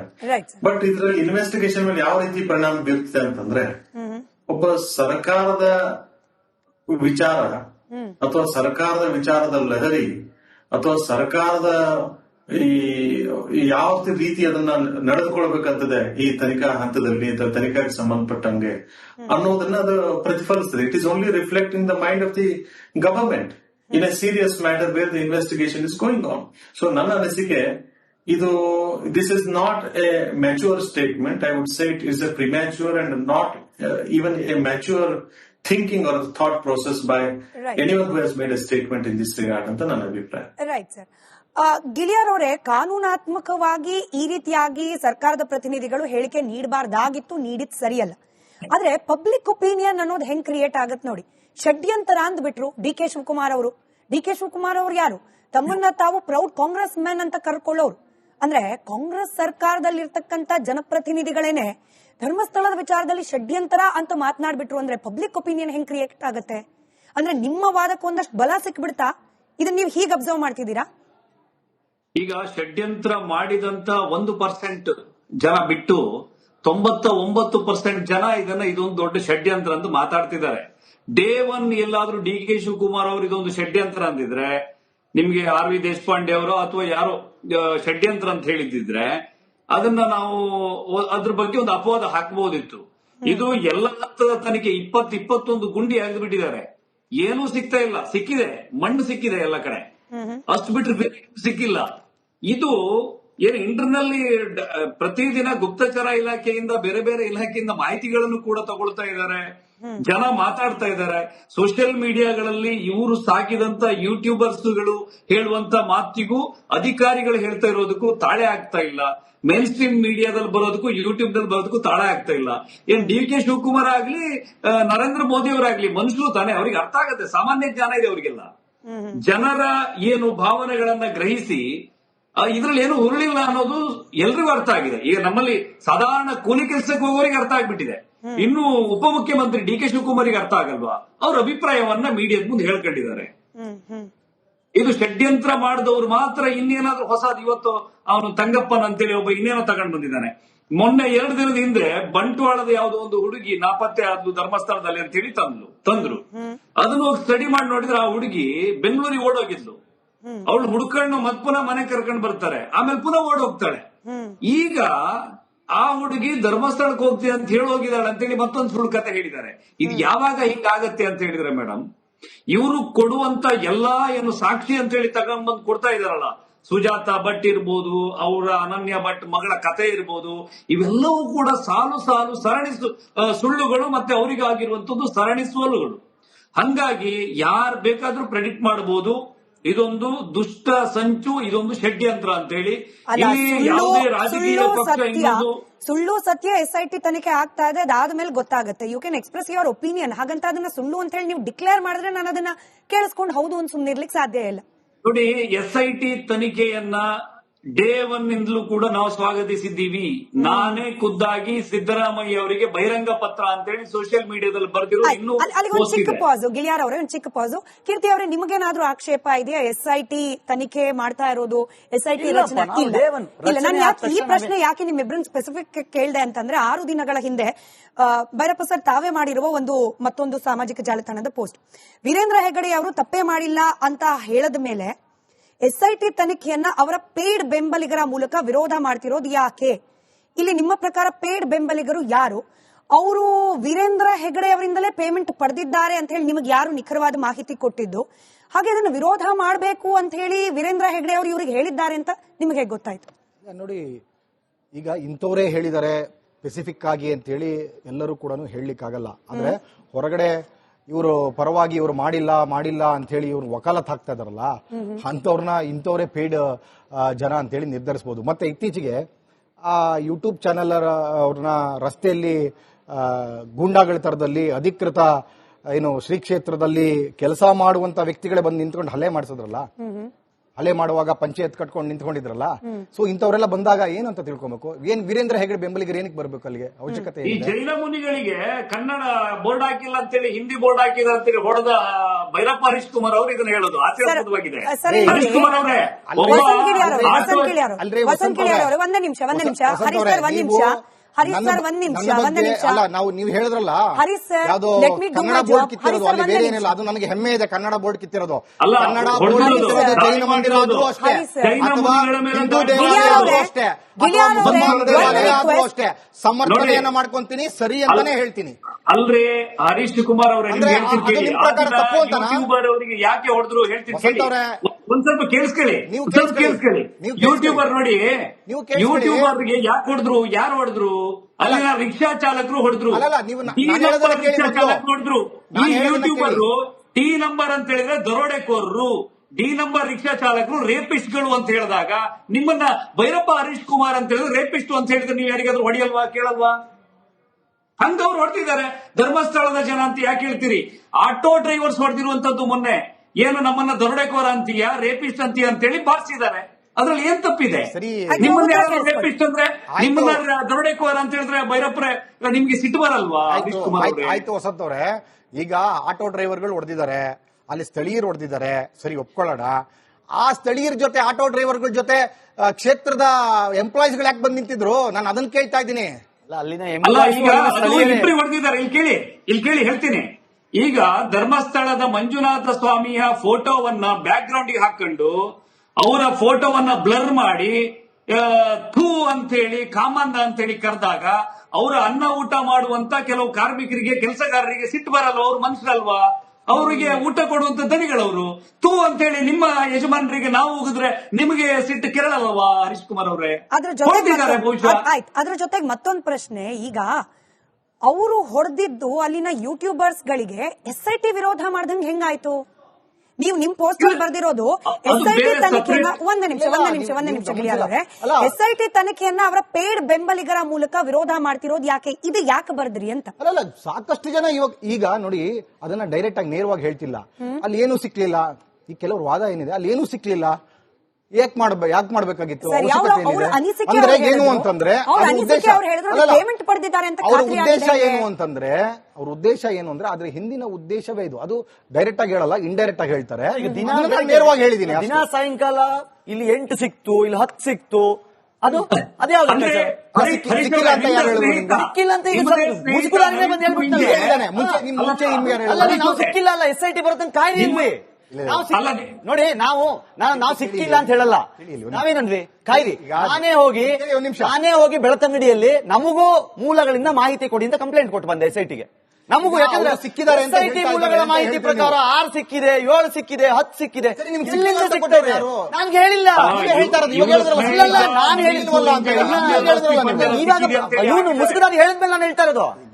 ಮುಂಚೆ ನಾನೇನಂದೆ, ಅದಕ್ಕೆ ಮುಂಚೆ ನಾನು ಹೋಗಿ ಬೆಳತಂಗಡಿ ಕಂಪ್ಲೇಂಟ್ ಕೊಟ್ಟು ಬಂದೆ. ನಾನು ಸೋಷಿಯಲ್ ಮೀಡಿಯಾದಲ್ಲಿ ನಿಮ್ಮ ಪ್ರತಿಕ್ರಿಯೆಗಳನ್ನ ನೋಡಿದೀನಿ. ನೀವು ಅಲ್ಲೇ ಹೇಳ್ತೀವಿ, ಇವಾಗ ಹೇಳ್ತಿರೋದಲ್ಲ ಅದನ್ನ, ಏನು ಸಿಕ್ಕಿಲ್ಲ ತೋರಿಸ್ತೀನಿ. ನಿಮ್ದು ನಾನು ಎಲ್ಲೂ ತೋರಿಸ್ತೀನಿ, ವಿಷಯ ಹೇಳ್ತೀನಿ. ಒಂದ್ ವಿಷಯ ನಾನು ನಿಮ್ಗೆ ಚಾಲೆಂಜ್ ಮಾಡ್ತೀನಿ. ಏನಂತ? ನೀವು ನನಗೆ 100 ವಿಡಿಯೋ ಹೇಳಿದ್ರಲ್ಲ, 10 ವಿಡಿಯೋ ತೋರಿಸಿ. ಆಯ್ತು, ಅಲ್ಲಿ ಏನೂ ಸಿಕ್ಕಿಲ್ಲ ಅಂತ ನೀವು ತೋರಿಸ್ತೀನಿ. 10 ವಿಡಿಯೋ ಅಲ್ಲೇನು ಸಿಕ್ಕಿಲ್ಲ ಅಂತ ಹೇಳಿದ್ರೆ SIT ಹತ್ರ ಹೋಗಿ ನಾನೇ ಕಂಪ್ಲೇಂಟ್ ಕೊಟ್ಟಿದ್ದೆ. ಕೀರ್ತಿ ಅವರೇ ಒಂದ್ ನಿಮಿಷ, ಅಲ್ಲಿ ನಿಮಗೆ ಪ್ರಶ್ನೆ ಕೇಳ್ತೀನಿ. ಸಿಕ್ಕಿಲ್ಲ ಅಂತ ಹೇಳೋರು ಪೇಮೆಂಟ್ ಆದ್ರೆ ಸಿಕ್ಕಿದೆ ಅಂತಂದವ್ರು ಏನಪ್ಪ? SIT ಅವ್ರಿಗೂ ರಿಪೋರ್ಟ್ ಕೊಟ್ಟಿಲ್ಲ. ನಾನು ಒಂದು ಸ್ಪಷ್ಟಪಡಿಸ್ತೀನಿ ಮೇಡಮ್ ನಿಮ್ಗೆ. ನಾನಂತೂ ಇಂಥವ್ರು ಮಾಡಿದ್ದಾರೆ ಅನ್ನುವಂಥದ್ದು ಮೊದಲನೇ ಆರೋಪ ನಾನು ಮಾಡೋದಿಲ್ಲ. ಮತ್ತೆ ಇಂಥವ್ರು ಹಿಂಗಿದ್ದಾರೆ ಅಂತ ಹೇಳಿ ನಮಗೆ ಸಾಕ್ಷಿ ಸಿಕ್ಕುವ ತನಕ ಆರೋಪ ಮಾಡೋದು. ಮತ್ತೆ ವೈಯಕ್ತಿಕ ತೇಜೋವಧೆ ನಾನು ಮಾಡೋದಿಲ್ಲ. ಮತ್ತೆ ವೀರೇಂದ್ರ ಹೆಗಡೆ ಆಗ್ಬೋದು, ಅವ್ರ ಕುಟುಂಬದ ಹೆಸರಾಗ್ಬೋದು, ಎಲ್ಲೂ ತೆಗೆಯೋದಿಲ್ಲ. ಮತ್ತೆ ವೈಯಕ್ತಿಕ ನಿಂದನೆಗಳನ್ನ ನಾವು ಮಾಡೋದಿಲ್ಲ. ಕೆಲವರು ಯಾರೋ 2-3 ಮಾಡ್ತಾ ಇದ್ದಾರೆ, ಮತ್ತೆ ಕೆಲವರು 2-3 ಮಾಡ್ತಾ ಇದ್ದಾರೆ. ಅದಕ್ಕೂ ನಮಗೂ ಸಂಬಂಧ ಇಲ್ಲ. ಮತ್ತೆ ನಾವೆಲ್ಲೂ ಕೂಡ ಅವರಗಳ ಜೊತೆ ವೇದಿಕೆ ಹಂಚಿಕೊಂಡಿಲ್ಲ. ನಾನೊಬ್ಬನೇ ಅಲ್ಲ, ನಾನು ಯಾರ ತಂಡದಲ್ಲಿದ್ದೀವಿ, ನಾವ್ ಯಾರು ಕೂಡ ಅವರುಗಳ ಜೊತೆ ವೇದಿಕೆಯನ್ನು ಹಂಚಿಕೊಂಡಿಲ್ಲ. ನಾವು ಅವರ ವಿಷಯ ಆಧಾರಿತ ಬೆಂಬಲ ಇದೆ ಅಷ್ಟೇ ಹೊರತು ನಾವು ಬೇರೆ ಯಾವ ರೀತಿಯಾದ ಬೆಂಬಲ ಅವ್ರ ಜೊತೆ. ಇದೇನು ಸರ್ ಹಾಗಾದ್ರೆ? ವೀರೇಂದ್ರ ಹೆಗಡೆ ಅವರ ಹೆಸರು ಮೆನ್ಷನ್ ಮಾಡ್ತೀರಿ ನಿಮ್ ಪೋಸ್ಟ್ ಅಲ್ಲಿ, ಅವ್ರು ಪೇಡ್ ಬೆಂಬಲಿಗರು ಅಂತ ಹೇಳ್ತೀರಿ. ಇದು ವೈಯಕ್ತಿಕ ತೇಜೋವಧೆ ಅಲ್ಲದೆ ಇನ್ನು ಆರೋಪಿ ಪಟ್ಟಿಯಲ್ಲೂ ಕೂಡ ಹೆಸರಿಲ್ಲದ ವ್ಯಕ್ತಿಯನ್ನ, ನನ್ನ ಪ್ರಶ್ನೆ ಪೂರ್ತಿ ಕೇಳಿಸ್ಕೊಬಿಡಿ, ಆರೋಪ ಪಟ್ಟಿಯಲ್ಲೂ ಕೂಡ ಹೆಸರಿಲ್ಲದ ವ್ಯಕ್ತಿಯನ್ನ ನೀವು SIT ವಿರುದ್ಧವಾಗಿ ನಿಂತಿದ್ದಾರೆ ಅಂತ ಬರೆದು ಬಿಟ್ರೆ ಇದು ತೇಜೋವಧೆ ಅಲ್ಲದೆ ಏನು ಅಂತ? ಆರೋಪ ಪಟ್ಟಿ ಅಲ್ಲ ಮೇಡಮ್. ಈಗ ಅದೇ ಆತ ಮುಸುಕುದಾರಿ ಈಗ ಒಂದು ಸ್ಟೇಟ್ಮೆಂಟ್ ಅನ್ನ ಮಾಡಿದ್ದಾರೆ. ಏನಂತ? ನನಗೆ ಎಣ ಹೂತ್ಲಿಕ್ಕೆ ಹೇಳಿದವ್ರು ಯಾರು ಅಂದ್ರೆ ಧರ್ಮಸ್ಥಳದಲ್ಲಿರುವಂತ ಮಾಹಿತಿ ಕೇಂದ್ರ ಅಂತ. ಹೌದು. ಸೊ ಧರ್ಮಸ್ಥಳ ಮಾಹಿತಿ ಕೇಂದ್ರದ ಮುಖ್ಯಸ್ಥರು ಯಾರು ಮೇಡಮ್? ಶವ ಸಿಕ್ಲಿ ಫಸ್ಟ್, ಆಮೇಲೆ ಅವ್ನು ಹೇಳಿದ ಸತ್ಯ ಸುಳ್ಳು ಆಮೇಲೆ ನೋಡೋಣ. ಅಸ್ಥಿ ಪಂಜರ ಇಲ್ಲ ಸರಿ, ಅವನೇ ಹೇಳ್ತಿರಬಾರ್ದು. 1ನೇ ಪಾಯಿಂಟ್ ಅಲ್ಲಿ ಇಷ್ಟು, 2ನೇ ಪಾಯಿಂಟ್ ಅಲ್ಲಿ ಇಷ್ಟು. ಒಂದ್ ನಿಮಿಷ ಆಮೇಲೆ ನೋಡಿ, ಇದು ಲಾಲ್ಬಾಗ್ ರೋಡ್ ಇದೆಯಲ್ಲ, ತನಿಖೆನ ನೀವು ಈ ಎಣಗಳ ಸಿಕ್ಕಿದ ಮೇಲೆ ಮಾತ್ರವೇ ತನಿಖೆ ಅಲ್ಲಿ ಅಂದ್ರೆ ಒಬ್ಬ ಬಂದ್ಬಿಟ್ಟು ಇವ್ರು ಹೇಳಿದ್ರು ನಾನು ಮಾಡ್ದೆ ಅಂದ್ಬಿಟ್ರೆ ಅವ್ನು ಕರ್ಕೊಂಡು ಜೈಲ್ಗೆ ಹಾಕ್ಬಿಡ್ಬೇಕು. ನಿಮ್ ಒಬ್ರು ಹೇಳಿದ್ದಲ್ಲ, ಆತ ಅಲ್ಲಿ ಎಂಪ್ಲಾಯ್. ಯಾರು ಅದೇ ಎಂಪ್ಲಾಯ್ ಆಗಿದ್ರು. ಯಾರು ಅಲ್ಲ, ನೀವಲ್ಲ, ನಾನಲ್ಲ. ಅವ್ನು ಎಂಪ್ಲಾಯ್ ಅಂದ್ರೆ ಕಿತ್ತು ಬಿಸಾಕಿರೋ ಎಂಪ್ಲಾಯ್ ಅವನು. ಯಾವ್ದು? ಅವ್ನ ಕಿತ್ತು ಬಿಸಾಕಿರೋ ಎಂಪ್ಲಾಯ್ ಅವನು. ಅದು ನೀವ್ ಯಾಕೆ ಹೇಳ್ತೀರಿ? ಮತ್ತೆ ನೀವ್ ಯಾಕೆ ಹೇಳ್ತೀರಿ? ನಿಮ್ಗೇನ್ ಗೊತ್ತು ಅವ್ನ ಎಂಪ್ಲಾಯ್ ಅಂತ? ಯಾವ್ದು ನಿಮ್ಗೆ ಗೊತ್ತು? ಇಂಟರ್ವ್ಯೂ ಹೇಳಿದ ನಾನು ಎಂಪ್ಲಾಯ್ ಆಗಿದೆ 94ರಿಂದ. ಗ್ರಾಮ ಪಂಚಾಯತ್ ಅವರು ಹೇಳಿದಾರಲ್ಲ, ಗ್ರಾಮ ಪಂಚಾಯತ್ ಅವರು ಹೇಳಿದಾರೆ. ಇದು ಇಲ್ಲಿಂದ ಕಿತ್ತಾಕಿದ್ರಂತೆ ಧರ್ಮಸ್ಥಳದಿಂದ.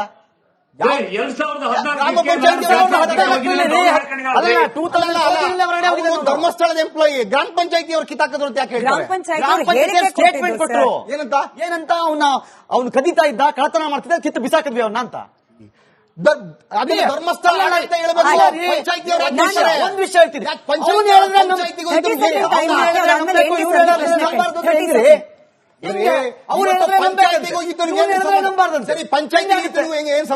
ಪಂಚಾಯತಿಯವರ UDR ನಂಬರ್ ಅಂಡರ್ ಅಲ್ಲೇ ಮಾಡ್ತಾ ಇರುವಾಗ ಇವನ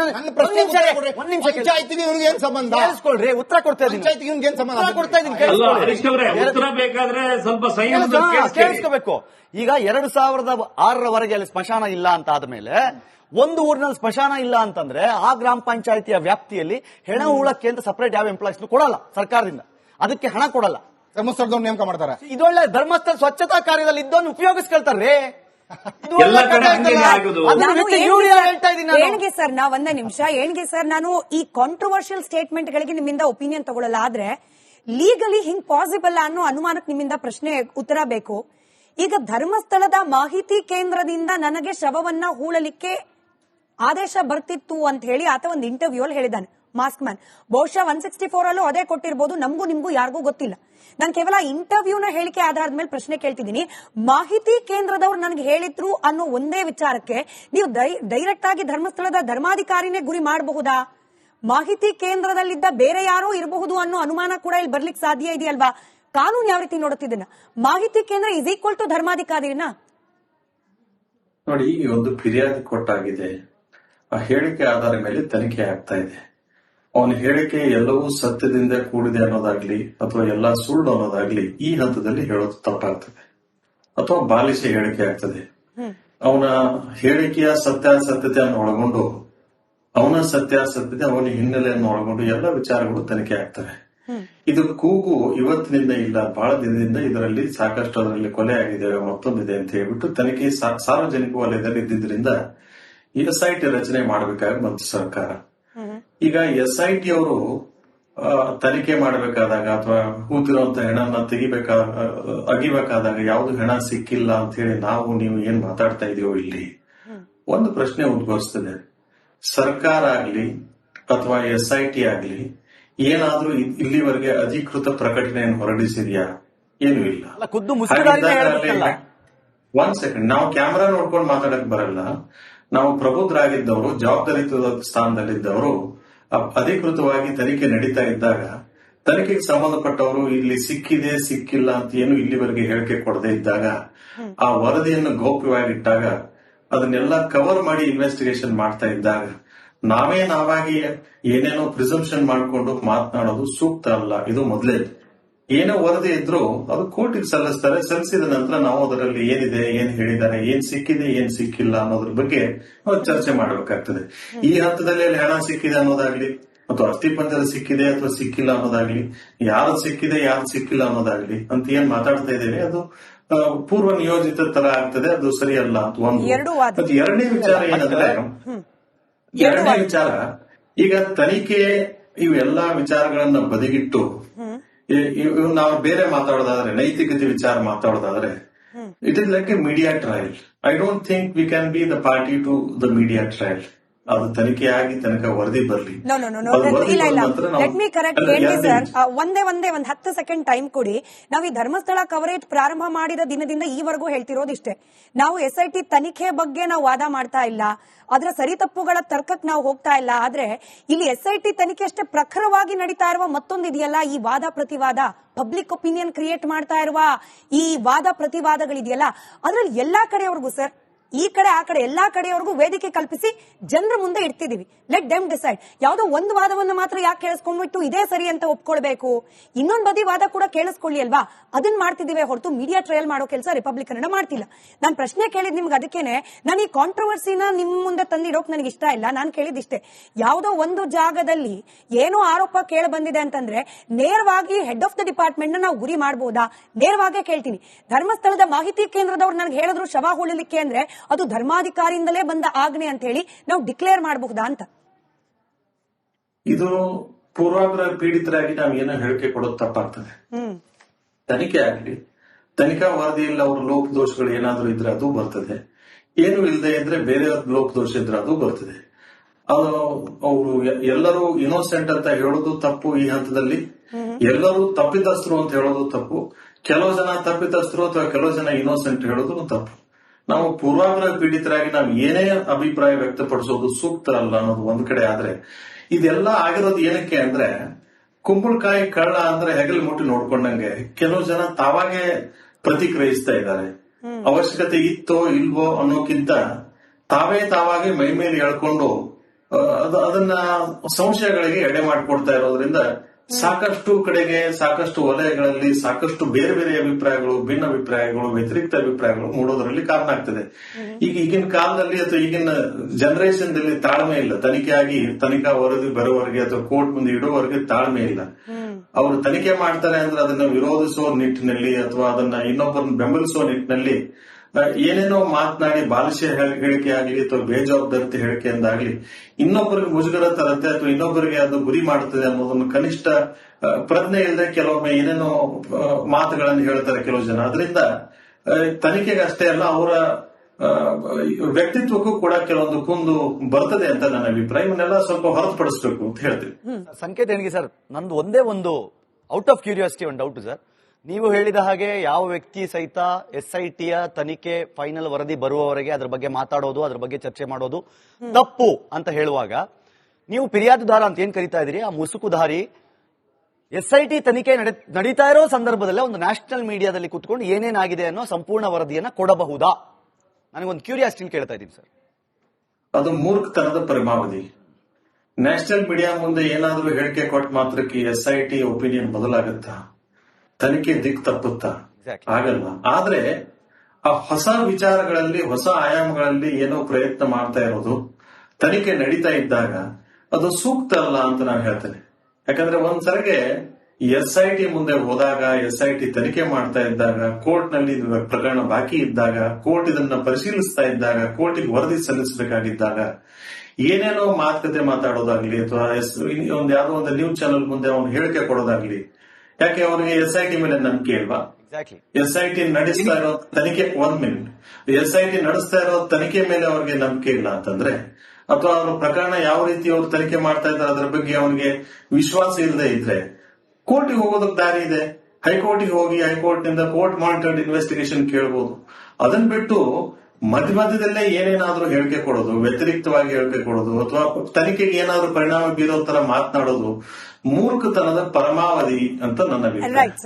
ನಿಮಗೆ ಸರ್ ನನ್ಗೊಂದು ಕ್ವಶನ್ ಇದೆ ಮೇಡಮ್, ನನ್ಗೊಂದು ಕ್ವಶನ್ ಇದೆ. ಒಂದು, ಈಗ ಆ ವ್ಯಕ್ತಿ ಕನ್ಫೆಷನ್ ಸ್ಟೇಟ್ಮೆಂಟ್ ಅಲ್ಲಿ ಏನ್ ಹೇಳಿದಾನೆ, ನಾನು ಒಬ್ಬನೇ ಅದನ್ನೆಲ್ಲ ಮಾಡಿದ್ದೀನಿ ಅಂತ ಹೇಳಿ, ಈಗ ಮೊನ್ನೆ ಒಂದು ನ್ಯಾಷನಲ್ ಮೀಡಿಯಾಗ ಅವನು ಸ್ಟೇಟ್ಮೆಂಟ್ ಕೊಡುವಾಗ ನನ್ನ ಜೊತೆ 4-5 ಜನ ಇದ್ದಾರೆ ಅಂತ ಹೇಳಿ ಅವನು ಹೇಳಿಕೆಯನ್ನು ಕೊಟ್ಟಿದ್ದಾನೆ. ಇದು ಆ ತನಿಖೆಯ ಮೇಲೆ ಯಾವ ರೀತಿ ಪರಿಣಾಮ ಬೀರಬಹುದು ಅಂತ ನಿಮ್ಮ ಹತ್ರ ನಾನು ಕೇಳೋದು.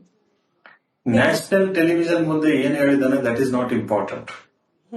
What has been said before the court or during the course of investigation, what has been revealed, that is important.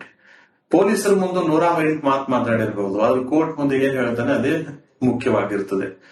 ಪೊಲೀಸರ ಮುಂದೆ 100 ಹೆಣ ಇಟ್ಟಿದ್ದೇನೆ ಅಂತ ಹೇಳ್ಬಹುದು, ಬಟ್ ಕೋರ್ಟ್ ಮುಂದೆ ಅದು ಏನು ಮಾಡಿಲ್ಲ ಅಂದ್ರೆ ಅದೇ ಬರುತ್ತೆ. ಮತ್ತೆ ಅದಷ್ಟೇ ಅವನ ಹೇಳಿಕೆ ಒಂದೇ ಅದರಲ್ಲಿ ಪ್ರಾಮುಖ್ಯತೆಯನ್ನು ಪಡೆದುಕೊಳ್ಳೋದಿಲ್ಲ. ಹೇಳಿಕೆ ಆಧಾರಿತವಾಗಿ ತನಿಖೆ, ತನಿಖೆ ಆಧಾರಿತವಾಗಿ ವರದಿ ಆಧಾರಿತವಾಗಿ ಫೊರೆನ್ಸಿಕ್ ಎಕ್ಸಾಮಿನೇಷನ್. ಕೆಲವು ಜನ ಈಗ ಮಾತಾಡ್ತಾ ಇದ್ರಿ, ಏನಂದ್ರೆ ಅಲ್ಲಿ ಹೆಣ ಸಿಕ್ಕಿಲ್ಲ ಅಥವಾ ಅಲ್ಲಿ ಅಸ್ಥಿಪಂಜರ ಸಿಕ್ಕಿಲ್ಲ, ಹಾಗಾಗಿ ಮರ್ಡರ್ ಆಗಿಲ್ಲ ಅಂತ. ಒಂದ್ ಕಾಲ ಇತ್ತು, ಏನಂದ್ರೆ when there was no advancement of science and forensic science more particularly, when there is no body, there is no murder ಅಂತ ಇತ್ತು. If the body is not found, it is deemed that there is no murder. ಈ ತರ ಇತ್ತು. ಈಗ ಆ ತರ ಇಲ್ಲ. Even if there is no skeleton available, if there are subsequent corroborative forensic evidences available, that is more than sufficient to find out as to whether a person has been murdered or not, killed or not, whether he is dead or alive. ಹಾಗಾಗಿ ಬರೀ ಅಸ್ಥಿ ಪಂಜರ ಸಿಗೋದು ಅಥವಾ ಸಿಗದೆ ಇರೋದ್ರ ಆಧಾರದ ಮೇಲೆ ಒಬ್ಬನ ಕೊಲೆ ಆಗಿದೆ ಆಗಿಲ್ಲ ಅಥವಾ ಜೀವಂತವಾಗಿದ್ದಾನೆ ಅಂತ ಹೇಳೋದು ಈಗಿನ ಕಾಲಘಟ್ಟದಲ್ಲಿ ಈಗ ಅಡ್ವಾನ್ಸ್ಡ್ ಟೆಕ್ನಾಲಜಿ ಇರೋದ್ರಿಂದ, ಫೊರೆನ್ಸಿಕ್ ಸೈನ್ಸ್ ಎಕ್ಸಾಮಿನೇಷನ್ ಅಡ್ವಾನ್ಸ್ಮೆಂಟ್ ಇರೋದ್ರಿಂದ ಆ ತರ ತಪ್ಪು ಅಂತ ನನ್ನ ಅಭಿಪ್ರಾಯ. ರೈಟ್, ನಾನು ಬ್ರೇಕ್ ಹೋಗ್ಬೇಕು. ಎನ್ಗೆ sir will come back to you. Break ಆದ ನಂತರದಲ್ಲಿ ಇದು ಒಂದು ಚರ್ಚೆ ಆಗ್ತಾ ಇದೆ. ಮಾಧ್ಯಮಗಳು ಹೋಗ್ಲಿ, ಯೂಟ್ಯೂಬ್ಗಳು ದಿನಂಪ್ರತಿ ಧರ್ಮಸ್ಥಳದಲ್ಲಿ ಆಗ್ತಾ ಇರುವ ತನಿಖೆ ಬಗ್ಗೆ ಕವರೇಜ್ ಮಾಡ್ತಲೇ ಇದೆ. ಆದ್ರೆ ಎಲ್ಲವನ್ನ ಬಿಟ್ಟು, ಕರ್ನಾಟಕದ ಅಷ್ಟೂ ಮಾಧ್ಯಮಗಳನ್ನ ಬಿಟ್ಟು ರಾಷ್ಟ್ರೀಯ ಮಾಧ್ಯಮದ ಮುಂದೆ ಹೋಗಿ ಈ ದೂರುದಾರ ಕೂರ್ಲಿಕ್ಕೆ ಬೇರೇನಾದ್ರೂ ಕಾರಣ ಇದೆಯಾ? ಬೇಕು ಅಂತಲೇ ರಾಷ್ಟ್ರೀಯ ಮಟ್ಟದಲ್ಲಿ ಧರ್ಮಸ್ಥಳದ ಹೆಸರಿಗೆ ಅಪಖ್ಯಾತಿಯನ್ನ ತರೋ ಡೆಲಿಬರೇಟ್ ಪ್ರಯತ್ನನ ಇದು. ಧರ್ಮಸ್ಥಳದಲ್ಲಿ ಉತ್ಖನನ ಕಾರ್ಯಕ್ಕೆ ಅಲ್ಪ ವಿರಾಮ ಆದ್ರೆ ತನಿಖೆ ನಡೀತಾ ಇದೆ. ತನಿಖೆಯ ಜೊತೆಯಲ್ಲೇ ವಾದ ಪ್ರತಿವಾದ ಕೂಡ ಮುಂದುವರೆದಿದೆ. ಎಸ್ಪೆಷಲಿ ಈ ಮುಸುಕುದಾರಿ ದೂರುದಾರ, ನಾನು ಆಗ್ಲೇ ಹೇಳ್ತಾ ಇದ್ದಾಗ ಇಷ್ಟು ದಿನ ಕೇವಲ SIT ಅಧಿಕಾರಿಗಳ ಮುಂದೆ ಹಾಜರಾಗ್ತಾ ಇದ್ದ. ಆದ್ರೆ ಇದ್ದಕ್ಕಿದ್ದ ಹಾಗೆ 2 ರಾಷ್ಟ್ರೀಯ ಮಾಧ್ಯಮಗಳ ಮುಂದೆ ಹಾಜರಾಗಿ ಒಂದಷ್ಟು ವಿಚಾರಗಳನ್ನ ಮಾತನಾಡಿದ್ದಾನೆ. ಇದ್ರ ಇಂಟೆನ್ಷನ್ ಬಗ್ಗೆ ಪ್ರಶ್ನೆ. ಗಿಳಿಯಾರ್ ಅವರೇ, ನಾವು ಕೂಡ ಕ್ಯಾಮ್ರಾ ಇಟ್ಕೊಂಡು ಅಲ್ಲೇ ಇದೀವಪ್ಪ. ನಾವು ಇನ್ ದ ಸೆನ್ಸ್ ಕನ್ನಡದ ಮಾಧ್ಯಮಗಳು ನಮ್ ಕೈಗೆ ಸಿಕ್ತಿಲ್ಲ. ನಾವು ದುಸ್ಸಾಹಸ ಕೂಡ ಮಾಡ್ಲಿಕ್ಕೆ ಹೋಗ್ಲಿಲ್ಲ. ಯಾಕಂದ್ರೆ ಒಂದು ತನಿಖೆ ನಡೀತಾ ಇರ್ಬೇಕಾದ್ರೆ ಒಬ್ಬ ದೂರುದಾರನನ್ನ ಮಾತನಾಡಿಸೋದು ಮಾಧ್ಯಮದ ಎಥಿಕ್ಸ್ ಅಲ್ಲ ಅನ್ನೋ ಕಾರಣಕ್ಕೆ. ಆದ್ರೆ ಆತ ಸಲೀಸಾಗಿ ಹೋಗ್ತಾನೆ, ರಾಷ್ಟ್ರೀಯ ಮಾಧ್ಯಮದ ಮುಂದೆ ಕುತ್ಕೊಳ್ತಾನೆ, ತನಿಖೆ ಬಗ್ಗೆ ಮಾಹಿತಿಗಳನ್ನ ಹಂಚ್ಕೊಳ್ತಾನೆ. ನೀವು ಆಸ್ ಅ ಹೋರಾಟಗಾರರಾಗಿ ಯಾವ ರೀತಿ ಗಮನಿಸ್ತೀರಿ ಇದನ್ನ? ವಿಡಿಯೋವನ್ನ ನೀವು ಕರೆಕ್ಟ್ ಆಗಿ ಗಮನಿಸಿದ್ರೆ ಅಲ್ಲಿ ಕೋರಸ್ ಕೊಡ್ತಾ ಇದ್ದನೊಬ್ಬ ಗಿರೀಶ್ ಮಟ್ಟಣ್ಣನವರನ್ನು ವ್ಯಕ್ತಿ. ಸರ್, ನಿಮ್ದು ಆ ವಿಡಿಯೋ ಒಂಚೂರು ಆನ್ ಮಾಡ್ಕೊಳ್ಬಹುದಾ? ಅದೊಂದು ಕಾಣಿಸ್ತಿಲ್ವಂತೆ ವಿಡಿಯೋ. ಒಂದ್ ನಿಮಿಷ. ಎಸ್ ಸರ್, ಕಾಣಿಸ್ತಾ ಇದೆಯಾ? ರೈಟ್, ಬಹುಶಃ ಅದು ಸರಿ ಆಗೋ ತನಕ ಕೀರ್ತಿ ಅವ್ರ ಹತ್ರ ಕ್ವಿಕ್ ರಿಯಾಕ್ಷನ್ ತಗೊಂಡು ವಾಪಸ್ ಬರ್ತೀನಿ. ಗಿಳಿಯಾರ್ ಸರ್, ಕೀರ್ತಿ ಅವರು ಸೇಮ್ ಪ್ರಶ್ನೆ. ಅಲ್ಲ, ಅಫ್ಕೋರ್ಸ್ ಇವಾಗ ನಮಗೂ ಪಾಪ ಬೇಜಾರು. ಎಲ್ಲ ನೀವೆಲ್ಲ ಪಾಪ ಇಷ್ಟೆಲ್ಲ ವರದಿ ಮಾಡ್ತಾ ಇದೀರಾ, ಸ್ಪಾಟ್ ಅಲ್ಲಿ 2 ರಿಪೋರ್ಟರ್ ಕಳ್ಸಿದೀರಾ, ಎಲ್ಲ ಬಿಟ್ಬಿಟ್ಟು ಈ ಗ್ಯಾಪ್ ಅಲ್ಲಿ ಸ್ಟ್ರೈಟ್ ಅವೇ ಇವಾಗ ನ್ಯಾಷನಲ್ ಮೀಡಿಯಾಗ ಹೋಯ್ತು.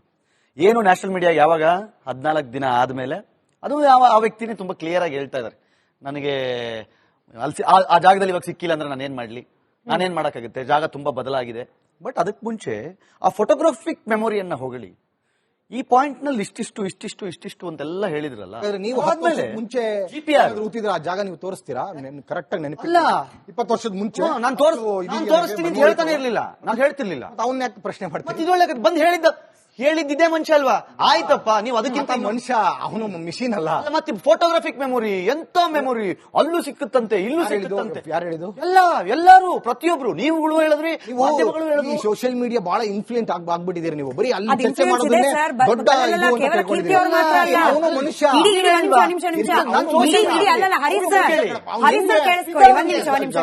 ಹರೀಶ್ ಸರ್ ಒಂಚೂರು ಇಂಟರಪ್ಟ್ ಮಾಡ್ತೀನಿ. ಇಡೀ ಧರ್ಮಸ್ಥಳದ ಪ್ರಕರಣದಲ್ಲಿ ಮಾಧ್ಯಮಕ್ಕಿಂತ ಹೆಚ್ಚು ಸದ್ದು ಮಾಡಿದ್ದು ಸೋಷಿಯಲ್ ಮೀಡಿಯಾ ಸರ್. ಇನ್ಫ್ಲೂಯೆನ್ಸ್ ಆಗದಲ್ಲೇ ಇರಕ್ ಹೆಂಗ್ ಸಾಧ್ಯ ಅಂತ ಅದನ್ನ ಜವಾಬ್ದಾರಿ ಇರುವಂತವ್ರು ಮಾತಾಡಿದಾಗ ಇನ್ಫ್ಲೂಯೆನ್ಸ್ ತಗೋಬೇಕು. ಈಗ ಯಾರೋ ಒಂದು ಮೊನ್ನೆ ಒಂದು ಯಾವ್ದೋ ಖಾಸಗಿ ಚಾನೆಲ್ ನೋಡ್ತಾ ಇದ್ದೆ, ಬೇರೆ ಚಾನೆಲ್, ಯಾರೋ ಪಾಪ ತಲೆ ಬೋಡ್ಸ್ಕೊಂಡವರು, ಮತ್ತೊಂದು ಇನ್ನೊಂದು ತಲೆಯಲ್ಲಿ 2 ಅಕ್ಷರ ಇಲ್ದವರು, ಬರೀ ಎಲ್ಲೋ ಅನ್ಯಾಯ ಆಗಿದೆ ಹಾಗಾಗಿ ನಾವು ಪ್ರತಿಭಟಿಸಬೇಕು ಅಂತ ತಲೆಯಲ್ಲಿ ಇರುತ್ತೆ ಅಷ್ಟೇ. ಅಂತವ್ರು ಕರ್ಕೊಂಡ್ ಬಂದ್ಬಿಟ್ಟು ವಿಚಾರಗಳನ್ನ ಮಾತಾಡ್ರೆ ಏನ್ ಮಾತಾಡ್ತಾರೆ? ಆ ರೀತಿ ಆಗೋಗಿದೆ ಕೆಲವ್ರದ್ದು. ಮಾಧ್ಯಮದಲ್ಲಿ ನನಗೆ ಬೇರೆ ಚಾನೆಲ್ ಗೊತ್ತಿಲ್ಲ. ಸಾಮಾನ್ಯವಾಗಿ ನಾನು ಒಂದ್ 2-3 ಚಾನೆಲ್ ಅಲ್ಲಿ ವರ್ಕ್ ಮಾಡಿರೋದ್ರಿಂದ ನಾವು ಪ್ರಕಟಣೆ ಹೊರಡಿಸ್ತೀವಿ. ಹೀಗೊಂದು ಡಿಬೇಟ್ ಕಾರ್ಯಕ್ರಮ ಇದೆ. ಅಲ್ಲ, ಒಂದ್ ನಿಮಿಷ ಸರ್, ನಾವು ಹೀಗೊಂದು ಡಿಬೇಟ್ ಕಾರ್ಯಕ್ರಮ ಮಾಡ್ತಿದ್ದೀವಿ, ಆಸಕ್ತರು ಬಂದು ನೀವು ಇಲ್ಲಿ ಪ್ರಶ್ನೆ ಕೇಳಬಹುದು ನಾವು ಹೇಳ್ತೀವಿ. ನಾವು ಯಾರು ಅವ್ರ ಸರ್ಟಿಫಿಕೇಟ್ ನೋಡಲ್ಲ ಸರ್. ವಿಷಯದ ಬಗ್ಗೆ ಆಸಕ್ತಿ ಇರುವವರು, ವಿಷಯದ ಬಗ್ಗೆ ಕಾಳಜಿ ಇರೋರು ಬನ್ನಿ. ಅವ್ರ ತಲೆಯಲ್ಲಿ 2 ಅಕ್ಷರ ಇದೆಯಾ 10 ಅಕ್ಷರ ಇದೆಯಾ, ನಾವು ಯಾರು ಸರ್ ವ್ಯಾಲ್ಯೂಯೇಟ್ ಮಾಡಕ್ಕೆ ಮಾಧ್ಯಮದವರಾಗಿ ಹೈಲೈಟ್ ಯಾರು ಮಾಡಿದ್ರು ಸರ್? ಅಷ್ಟು ಟೆಲಿಕಾಸ್ಟ್ ಎಟ್ಟಗೇನ ಸೋಷಿಯಲ್ ಮೀಡಿಯಾ ನೀವು ಮಾತಾಡ್ತಿರೋದು, ಮೀಡಿಯಾ ಅಲ್ಲ. ಕೆಲವರು ಯಾವ್ದೋ ನಾನು XYZ ಮೀಡಿಯಾದವರು ಆತನನ್ನೇ ಏನೂ ಇಲ್ಲ ನೋಡಿ ಅಂದ್ರೆ ಹೆಂಗ್ ತೋರ್ಸೋದು ಅಂದ್ರೆ ಸೌಜನ್ಯ ಪರ ಹೋರಾಟ ತಲೆಗಳಲ್ಲಿ ಏನಿದೆ ನೋಡಿ ಅಂತೇಳಿ ಆತನ ತೋರ್ಸೋದು. ಆತರ ಪಾಪ ಏನ್ ಗೊತ್ತಿರುತ್ತೆ? ಈಗ ಎಲ್ಲೋ ಒಂದು ಅನ್ಯಾಯ ಆಗಿದೆ, ಪ್ರತಿಭಟಿಸಬೇಕು ಅಂತ ಇಚ್ಛಾಶಕ್ತಿ ಇರುತ್ತೆ ಯುವಕರಿಗೆ. ವಸಂತ್ ಗಿಳಿಯಾರ್ ಅವ್ರು ನಮ್ದ್ರಲ್ಲಿ ಒಂದು ಕಾರ್ಯಕ್ರಮಕ್ಕೆ ಬಂದಿದ್ರು. ಆಗ ಒಬ್ರು ಹುಡುಗಿ ಬಂದ್ರು, ನಾನ್ ಸೌಜನ್ಯ ಪರ ಹೋರಾಟಗಾರ್ತಿ ಅಂತ ಹೇಳಿ. ಆಕೆ ಹೇಳಿದ್ರು ನಮಗ್ ನ್ಯಾಯ ಸಿಗ್ತಿಲ್ಲ. ನಾನ್ ಪ್ರಶ್ನೆ ಮಾಡಿದೆ ಸರ್, ಆಸ್ ಎ ಪತ್ರಕರ್ತೆ, ನ್ಯಾಯ ಹೆಂಗ್ ಸಿಗ್ಬೇಕಮ್ಮ? SIT ತನಿಖೆ ಮಾಡ್ತಿದ್ದೆ, ಸಿಗಲ್ವಾ ನ್ಯಾಯ? ಆಕೆ ಹೇಳ್ತಾಳೆ ಇಲ್ಲ ಸಿಗಲ್ಲ. ಯಾಕೆ? ಎಲ್ಲರೂ ಕರಪ್ಟ್ ಆಗಿದ್ದಾರೆ. ಹಾಗಾದ್ರೆ ನ್ಯಾಯ ಹೇಗ್ ಸಿಗಬೇಕು ಗೊತ್ತಿಲ್ಲ. ಇಂಥವ್ರಿಗೆ ನಾವೇನ್ ಮಾಡ್ಬೇಕು ಸರ್? ನಾವು ಅಕ್ಷರಾಭ್ಯಾಸ ಮಾಡಿಸಿ ಇಲ್ಲ ನೋಡಿ ಹಾಗೆ ಹೇಳ್ತಾ ನೀವು ಅಷ್ಟೊಂದು ಡೀಪ್ ಆಗಿ ಹೋಗಕ್ ಹೋಗ್ಬಿಡಿ ಮೇಡಮ್. ಮೇಲ್ನೋಟಕ್ಕೆ ಹೇಳಿ. ಸೊ ಇಂಥವ್ರನ್ನ ಇಟ್ಕೊಂಡು ಪೂರ್ತಿ ಸೌಜನ್ಯ ಹಿಸ್ಟ್ರಿಯನ್ನ ಅಥವಾ ಧರ್ಮಸ್ಥಳದಲ್ಲಿ ಯಾವ್ದೋ ನಡೆದಿದೆ ಅನ್ನುವಂಥದ್ದು ಇತಿಹಾಸವನ್ನ ಅವ್ರ ಹತ್ರ ಕೆದಕದಿಕ್ಕಾಗಲ್ಲ ಅಂತ ನಾನು ಹೇಳ್ತಿದ್ದೀನಿ. ಮೇಲ್ನೋಟಕ್ಕೆ ಅವ್ರ ಅಭಿಪ್ರಾಯವನ್ನ ಡೀಪ್ ಆಗಿ ಕೈ ಹಾಕಿ ಕಲೆಗಳಲ್ಲಿ ಇರುವಂತದ್ದು ಅಂತ ಬಿಂಬಿಸೋದಿದೆಯಲ್ಲ, ಆ ರೀತಿ ಅತಿರೇಕ ಕೆಲಸ ಮಾಡಬಾರಕ್ಕೆಲ್ಲ ಮಾಧ್ಯಮಗಳು ವಿಚಾರದಲ್ಲಿ ತುಂಬಾ ರಿಸರ್ಚ್ ಮಾಡಿರೋರು, ಸಾಕ್ಷಿಗಳನ್ನ ಇಟ್ಕೊಂಡಿರೋರು, ಅವ್ರಗಳನ್ನ ಸೀರಿಯಸ್ ಆಗಿ ತಗೋಬಹುದು. ಅಂದ್ರೆ ಈಗ ಫಾರ್ ಎಕ್ಸಾಂಪಲ್ ಗಿರೀಶ್ ಮಠನ್ ಅವ್ರನ್ನ, ಮಹೇಶ್ ಶೆಟ್ಟಿ, ತಿಮ್ರೋಡಿ, ಇವ್ರನ್ನೆಲ್ಲ ಸೀರಿಯಸ್ ಆಗಿ ತಗೋಬಹುದು ಅಂತ ಹೇಳ್ತೀರಾ ನೀವು? ಅವರೊಂದಷ್ಟು ಅಧ್ಯಯನ ಮಾಡಿದ್ದಾರೆ, ಸಾಕ್ಷಿಗಳನ್ನ ಜೋಬಲ್ಲಿ ಇಟ್ಕೊಂಡಿದ್ದಾರೆ, ಮೊಬೈಲ್ ಇಟ್ಕೊಂಡಿದ್ದಾರೆ. ಅಂದ್ರೆ ಅವ್ರು ಹೇಳಿದ್ರಲ್ಲ, ನನ್ನ ಹತ್ರ ಇರೋ ಸಾಕ್ಷಿ ಕೊಟ್ರೆ ಅವ್ರು ಜೈಲ್ಗೆ ಹೋಗ್ಬಿಡ್ತಾರೆ, ಅವ್ರನ್ನ ಕೇಳಬೇಕು ನೀವು. ಅಲ್ಲ, ನಾನು ಹೇಳ್ತಾ ಇರೋದು, ನೀವ್ ಯಾವತ್ತಾದ್ರೂ ಅವ್ರಿಗೆ ಕೇಳಿದ್ರ ಸಾಕ್ಷಿಗಳನ್ನ ಕೊಡಿ ತಗೊಂಡೋಗಿ? ನಾನು ಕೇಳಲಿಲ್ಲ ಅವತ್ತು. ರೈಟ್. ಒಂದ್ ಬ್ರೇಕ್ ಹೋಗೋ ಸಮಯ, ಬ್ರೇಕ್ ಇಂದ ಬಂದ ಮೇಲೆ ಮತ್ತಿದೇ ವಿಚಾರ. ಅರೆ, ಕನ್ನಡದೇ ಮಾಧ್ಯಮಗಳು, ಕನ್ನಡ ಆತ ಸುಲಲಿತವಾಗಿ ಮಾತನಾಡ್ತಾನೆ, ದೂರುದಾರ ಕನ್ನಡದ ಮಾಧ್ಯಮ ಇರುವಾಗ ರಾಷ್ಟ್ರೀಯ ಮಟ್ಟದ ಮಾಧ್ಯಮಕ್ಕೆ ಹೋಗಿದ್ದು ಯಾಕೆ? ಇದರ ಜೊತೆಯಲ್ಲೇ ನಾನು ಏನಿಗೆ ಸರ್ಗೆ ಬ್ರೇಕ್ ಇಂದ ಬಂದ್ಮೇಲೆ ಪ್ರಶ್ನೆ ಕೇಳ್ತೀನಿ. ಸುಜಾತಾ ಭಟ್ ಅವರ ಪರವಾದ ವಕೀಲರು ತನಿಖೆ ನಡೀತಾ ಇರೋ ಸಂದರ್ಭದಲ್ಲಿ ಒಬ್ಬ ವಕೀಲರಾಗಿ ಇಂಥದ್ ಗುಂಡಿಯಲ್ಲಿ ಇಷ್ಟು ಪಾಯಿಂಟ್ ಇದೆ, ಇಂಥದ್ ಗುಂಡಿಯಲ್ಲಿ ಇಷ್ಟು ಪಾಯಿಂಟ್ ಇದೆ, ಹೀಗೆ ಪತ್ರಿಕಾ ಪ್ರಕಟಣೆಯನ್ನ ಹೊರಡಿಸ್ತಾರಲ್ಲ ಒಬ್ಬ ವಕೀಲರಾಗಿ, ಇದು ಸರಿಯಾ? 2 ಪ್ರಶ್ನೆಗೆ ಉತ್ತರ ಕಂಡುಕೊಳ್ಳೋಣ. ಧರ್ಮಸ್ಥಳದ ಹೆಸರಿನ ರಾಷ್ಟ್ರೀಯ ಅಂತಾರಾಷ್ಟ್ರೀಯ ಮಟ್ಟದಲ್ಲಿ ಹಾಳು ಮಾಡೋ ಪ್ರಯತ್ನ ನಡೀತಾ ಇದೆಯಾ? ಅದ್ರ ಭಾಗವಾಗಿಯೇ ರೀಜನಲ್ ಅಂದ್ರೆ ಪ್ರಾದೇಶಿಕ ಮಾಧ್ಯಮಗಳ ಕೈಗೆ ಸಿಗದೆ ರಾಷ್ಟ್ರೀಯ ಮಾಧ್ಯಮಗಳ ಮುಂದೆ ಹೋಗ್ಕೂತ್ನ ದೂರುದಾರ? ಈ ಅನುಮಾನದ ಬಗ್ಗೆ ಚರ್ಚೆ ಮಾಡ್ತಿದ್ವಿ. ಗಿಳಿಯಾರ್ ಸರ್, ನಾನು ಪ್ರಶ್ನೆ ಕೇಳಿದ್ದೆ, ನೀವು ಉತ್ತರ ಕೊಡ್ಲಿಕ್ಕೆ ಆಗಿರ್ಲಿಲ್ಲ, ಮುಂದುವರಿಸಬಹುದು. ಮೇಡಮ್, ಇದು 100% ಇದೊಂದು ಪ್ರೊಪಗಂಡ ಅನ್ನೋದಕ್ಕೆ ಮೊನ್ನೆ ಆತ ಯಾವುದೋ ಒಂದು ನ್ಯಾಷನಲ್ ಚಾನಲ್ ಕೊಟ್ಟಿರುವ ಹೇಳಿಕೆ ಉದಾಹರಣೆ. ಯಾಕಂದ್ರೆ ಅವನ ಪಕ್ಕದಲ್ಲಿ ಒಬ್ಬ ವ್ಯಕ್ತಿ ಕೂತ್ಕೊಂಡು ಹೇಳ್ಕೊಡ್ತಾ ಇದ್ದ, ಹಿಂಗೇಳು ಹಂಗೇಳು ಅಂತ ಹೇಳಿ. ಅದು ಆ ಆಡಿಯೋದ ನಡುವೆ ಕವರ್ ಆಗಿ ಬಂದ್ಬಿಟ್ಟಿದೆ. ನಾನು ಅದನ್ನು ಗಮನಿಸಿದ್ದೇನೆ. ಕೇಳಿಸ್ತಾ ಇದೆಯಲ್ವಾ? ಹೌದೌದು. ಅಂದ್ರೆ ಇವ್ರಿಗೆ ಬೇಕಾದವ್ರನ್ನ, ಇವರಿಗೆ ಸರಿಯಾಗಿ ಎಲ್ಲೆಲ್ಲಿ ಎಕ್ಸ್ಪೋಸ್ ಮಾಡಕ್ ಆಗತ್ತೆ ಅಂತವ್ರನ್ನ ಕರ್ಕೊಂಡು ಬಂದು ಕೂರಿಸಿ ಇವ್ರ ಮನೆಯಲ್ಲಿ. ಈಗ ಮಹೇಶ್ ಶೆಟ್ಟಿ ತಿಮರೋಡಿ ಮನೆಯಲ್ಲಿ ಸುಜಾತಾ ಭಟ್ ಇದ್ದಾಳೆ. ಈ ತಿಮ್ಮ ಹೋಗಿ ಇರೋದು ಮಹೇಶ್ ಶೆಟ್ಟಿ ತಿಮರೋಡಿ ಮನೆಯಲ್ಲಿ.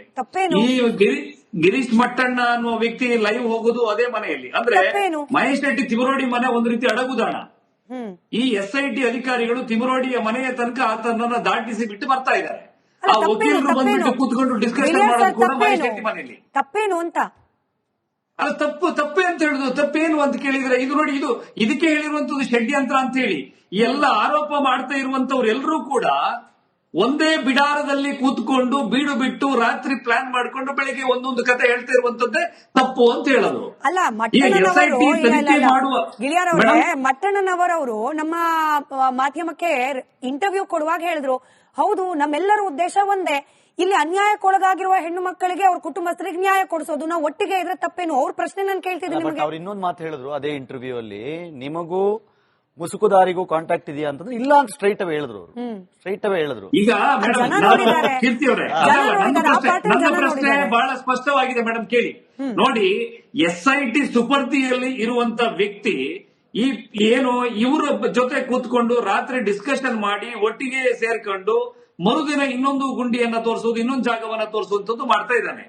ಇದು ಏನಾಗ್ತಾ ಇದೆ ಅಂತ ಹೇಳಿದ್ರೆ ಈ ಕಾರಣಕ್ಕೆ ತನಿಖೆಯ ದಿಕ್ಕು ತಪ್ತಾ ಇದೆ ಅಂತ ಹೇಳಿ ನನ್ನ ಕಂಪ್ಲೇಂಟ್ಸ್ ಇರೋದು.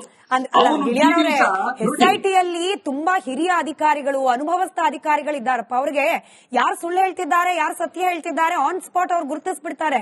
ಯಾರೋ ದಿಕ್ ತಪ್ಪಿಸೋ ಪ್ರಯತ್ನ ಮಾಡಿದ್ರೆ ನಿಮಗ್ ಗೊತ್ತಾಗುತ್ತೆ, SIT ಅಧಿಕಾರಿಗಳಿಗೆ ಗೊತ್ತಾಗಲ್ವಾ? ಅಲ್ಲ, ಈಗ ಭೀಮ ಕೊಟ್ಟ ಹೇಳಿಕೆ, ಅದೇನು ಅನಾಮಿಕೆ ಕೊಟ್ಟ ಹೇಳಿಕೆ ಏನಿದೆ, ನಾನು ಈ ಇಂತಿಂತ ಭಾಗದಲ್ಲಿ ಅಂತೇಳಿ ಮೊದಲು 15 ಪಾಯಿಂಟ್ ತೋರಿಸಿದ್ದಾನೆ. ಆಮೇಲೆ ಬಾಹುಬಲಿ ಬೆಟ್ಟಕ್ಕೆ ಹೋದ, ಆಮೇಲೆ ಅಲ್ಲಿನ ಏನೋ ಒಂದು ಪ್ರವಾಸಿ ಹೋಟೆಲ್ ಪಕ್ಕದಲ್ಲಿ ಮೊನ್ನೆ ಒಂದು ಪಾಯಿಂಟ್ ಮೊನ್ನೆ ಮಹಾಜರು ಮಾಡಿದ್ರು. ಇದೇನು ಹತ್ರ 150 ಮೀಟರ್ ಹತ್ರ ಧರ್ಮಸ್ಥಳಕ್ಕೆ, ಅದು ರಸ್ತೆಯ ಮೇಲೆ ತೋರಿಸಿರುವಂತದ್ದು. ಅವನು ರಸ್ತೆಯನ್ನ ಅಗದು ಹೋಗುದ್ರ ಅಲ್ಲಿ. ಇಲ್ಲಿ ಪ್ರಶ್ನೆ ಇರೋದು ಏನಂತ ಹೇಳಿದ್ರೆ, ಇವ್ರು ಕೇಳಿದ್ರೆ ಧರ್ಮಸ್ಥಳದ ವಿಷಯಕ್ಕೆ ಅವ್ರು ಯಾರ ಹೆಸರನ್ನು ಯಾರು ಕೂಡ ಬಹಿರಂಗವಾಗಿ ಹೇಳಿಲ್ಲ.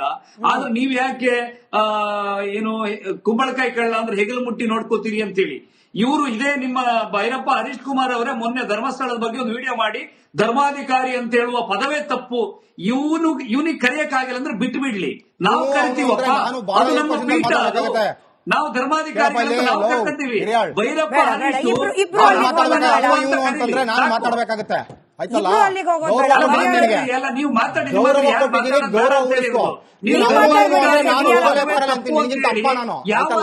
ಆಧಾರದ ಮೇಲೆ ಹೇಳ್ತೀರಿ.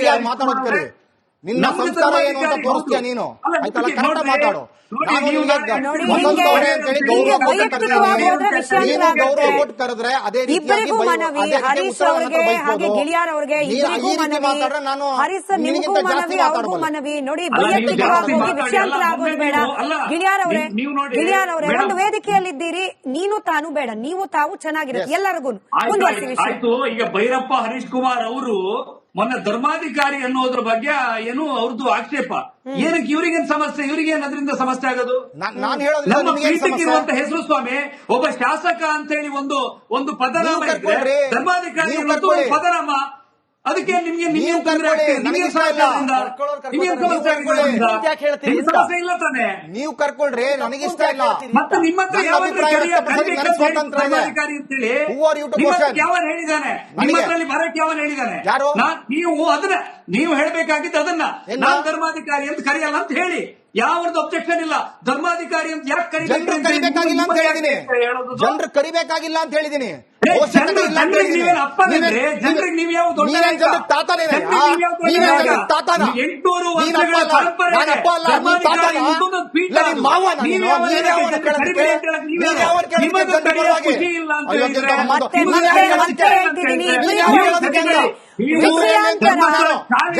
ವೈಯಕ್ತಿಕವಾಗಿ ಹೋಗಿ ವಿಷಯಾಂತರ ಮಾಡೋದು ಬೇಡ. ಗಿಳಿಯಾರ್ ಅವರೇ, ಆಯ್ತು, ನೀವು ನಿಮ್ಮ ಅಭಿಪ್ರಾಯ ತಿಳಿಸಿದ್ರಿ, ನೀವು ಅಭಿಪ್ರಾಯ ಹರೀಶ್ ಸರ್, ನೀವು ತಾಳ್ಮೆ ಕಳ್ಕೊಂಡು ನಿಮ್ಮ ಭಾಷೆಯಿಂದ ಈಗ ಇಬ್ಬರಿಗೂ ಗಿಳಿಯಾರ್ ಹರೀಶ್ ಅವರೇ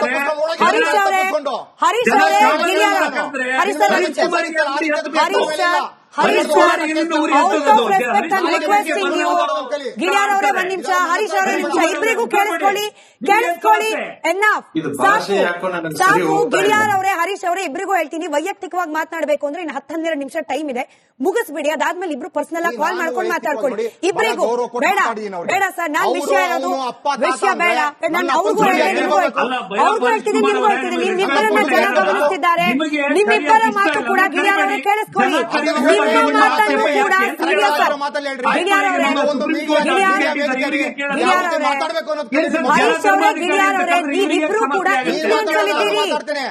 ನೀವಿಬ್ರು ಕೂಡ ಹರೀಶ್ ಅವರೇ ತಾಳ್ಮೆ. ಗಿಳಿಯಾರ್ ಅವರೇ ಕೇಳಿಸ್ಕೊಳ್ಳಿ, ಗಿಳಿಯಾರ್ ಅವರೇ ಕೇಳಿಸ್ಕೊಳ್ಳಿ, ಗಿಳಿಯಾರ್ ಅವರೇ ಕೇಳಿಸ್ಕೊಳ್ಬೇಕು ತಾವು.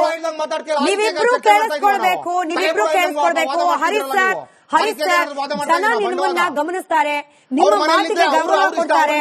ಹರೀಶ್ ಸರ್ ತಾಳ್ಮೆ, ತಾಳ್ಮೆ. ಅವ್ರು ಯಾರೋ ಹೇಳಿದ್ರು ಅಂತ ಹೇಳಿ ನೀವು ಮಾತಾಡಿದ್ರೆ ಅವ್ರಿಗೂ ನಿಮ್ಗೂ ವ್ಯತ್ಯಾಸ ಇರಲ್ಲ. ಗಿಳಿಯಾರ್ ಅವರೇ, ಹರೀಶ್ ಅವರೇ, ಇಬ್ಬರಿಗೂ ಮತ್ತೊಮ್ಮೆ ಕಡೆ ಬಾರಿ ರಿಕ್ವೆಸ್ಟ್ ಮಾಡ್ಕೊಳ್ತಾ ಇದ್ದೀನಿ, ನಿಮ್ಮಿಬ್ಬರಿಗೆ ವೈಯಕ್ತಿಕವಾಗಿ ಮಾತಾಡ್ಬೇಕು ಅಂದ್ರೆ ಬೇಡ, ವಿಷಯಾಂತರ ಆಗೋದು ಬೇಡ, ವಿಷಯಾಂತರ ಆಗೋದು ಬೇಡ. ಇಲ್ಲ ಇಲ್ಲ, Giliyar sir, Giliyar sir, Giliyar sir,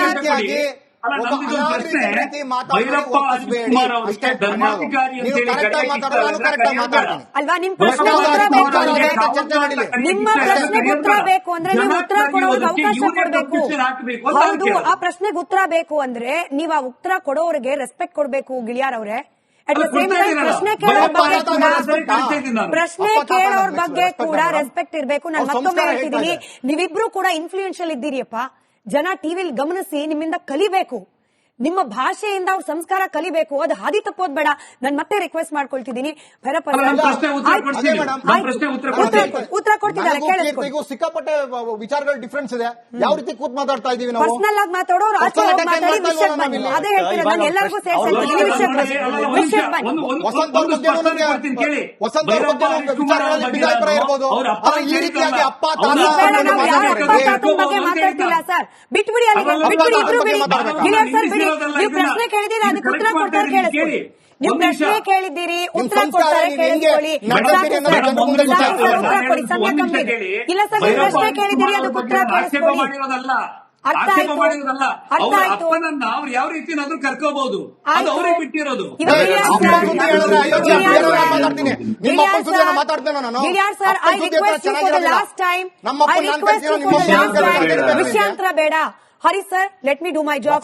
Giliyar sir ಬೇಡ, ಭಾಷೆ ಬೇಡ, ಭಾಷೆ ಬೇಡ, ಭಾಷೆ ಬೇಡ. ಈ ತರದ ಭಾಷೆ ಈ ವೇದಿಕೆಯಲ್ಲಿ ಬೇಡ. ಈ ತರದ ನಾನು ಏಣ್ಗೆ ಸರ್ ಮಾತ್ರ ವಾಯ್ಸ್ ಆನ್ ಏರ್ ಇರ್ಲಿ. ಏಣ್ಗೆ ಸರ್ ಮಾತ್ರ ವಾಯ್ಸ್ ಆನ್ ಏರ್ ಇರ್ಲಿ. ಗಂಭೀರವಾದ ವಿಚಾರದ ಬಗ್ಗೆ ಚರ್ಚೆ ಮಾಡ್ತಾ ಇದ್ದೀವಿ. ಯಾವ್ದು ಸರಿ ಯಾವ್ದು ತಪ್ಪು ಅನ್ನೋದ್ರ ಬಗ್ಗೆ, ಯಾವ್ದನ್ನು ಒಪ್ಪಬಹುದು ಯಾವ್ದನ್ನು ಒಪ್ಪಬಾರದು ಅನ್ನೋದ್ರ ಬಗ್ಗೆ ನಾನಾ ಅಭಿಪ್ರಾಯಗಳು ಇರ್ತವೆ. ಎಲ್ಲರ ಅಭಿಪ್ರಾಯವನ್ನು ಎಲ್ಲರೂ ಒಪ್ಪಬೇಕು ಅಂತಿಲ್ಲ, ಎಲ್ಲರೂ ಒಪ್ಪಬಾರದು ಅಂತನೂ ಇಲ್ಲ. ಹಾಗಿದ್ದಾಗ ಅದನ್ನ ವ್ಯಕ್ತಪಡಿಸೋ ರೀತಿ ಯಾಕೋ ದಾರಿ ತಪ್ಪಿ ಹೋಗ್ತಾ ಇದೆ ಅಂತ ಅನಿಸ್ಕೊತದೆ. ಯಾಕಂದ್ರೆ 4 ಜನ ನೋಡ್ತಿರ್ತಾರೆ, 4 ಜನ ಅದನ್ನ ಫಾಲೋ ಮಾಡ್ತಿರ್ತಾರೆ. ಸರಿ ಇದ್ದದನ್ನ ಮಾತ್ರ ಜನ ತೊಂತಾರೆ. ನಾವು ಏನೇನೋ ಮಾತಾಡ್ತೀವಿ ಅಂದ್ ಮಾತ್ರ ಎಲ್ಲನೂ ನಮ್ಮ ಜನ ನಂಬ್ತಾರೆ. I will come back to the point sir. ಏನ್ಗೆ ಸರ್, ನಿಮ್ಮನ್ನ ಕೇಳಬೇಕಾಗಿರೋ ಪ್ರಶ್ನೆ, ಈ ಪ್ರಕರಣದಲ್ಲಿ SIT ಮುಂದೆ ಸುಜಾತಾ ಭಟ್ ಅನ್ನೋ ಮಹಿಳೆ ಕೂಡ ಹೋಗಿದ್ದಾರೆ. ಅವರನ್ನ ಪ್ರತಿನಿಧಿಸುವ ಒಬ್ಬ ವಕೀಲರು ಪ್ರತಿನಿತ್ಯ ಒಂದೊಂದು ಮಾಧ್ಯಮ ಪ್ರಕಟಣೆಯನ್ನ ಕೊಟ್ಟು, ನನಗ್ ಗೊತ್ತಿದೆ ಇಲ್ಲಿ ಇಷ್ಟು ಹೆಣ ಇದೆ, ಈ ಪಾಯಿಂಟ್ ನಲ್ಲಿ ಅಷ್ಟು ಹೆಣ ಇದೆ, ಈ ರೀತಿಯಾಗಿ ಸ್ಟೇಟ್ಮೆಂಟ್ ಗಳು ಕೊಡೋದು ಆಸ್ ಅ ವಕೀಲ ಇದು ಸರಿಯಾ? ನನ್ನ ಅಭಿಪ್ರಾಯದಲ್ಲಿ ನೈತಿಕವಾಗಿ ಇದು ತಪ್ಪು, ಪ್ರೊಫೆಷನಲ್ ಕೂಡ ತಪ್ಪು. ತನಿಖೆ ನಡೀತಾ ಇದ್ದಾಗ, ತನಿಖಾ ಹಂತದಲ್ಲಿದ್ದಾಗ ತನಿಖಾಧಿಕಾರಿಗಳು ಏನಾದ್ರೂ ಅದನ್ನ ಪ್ರಕಟಣೆ ಹೊರಡಿಸಿದ್ರೆ ಆ ಮಾತು ಬೇರೆ.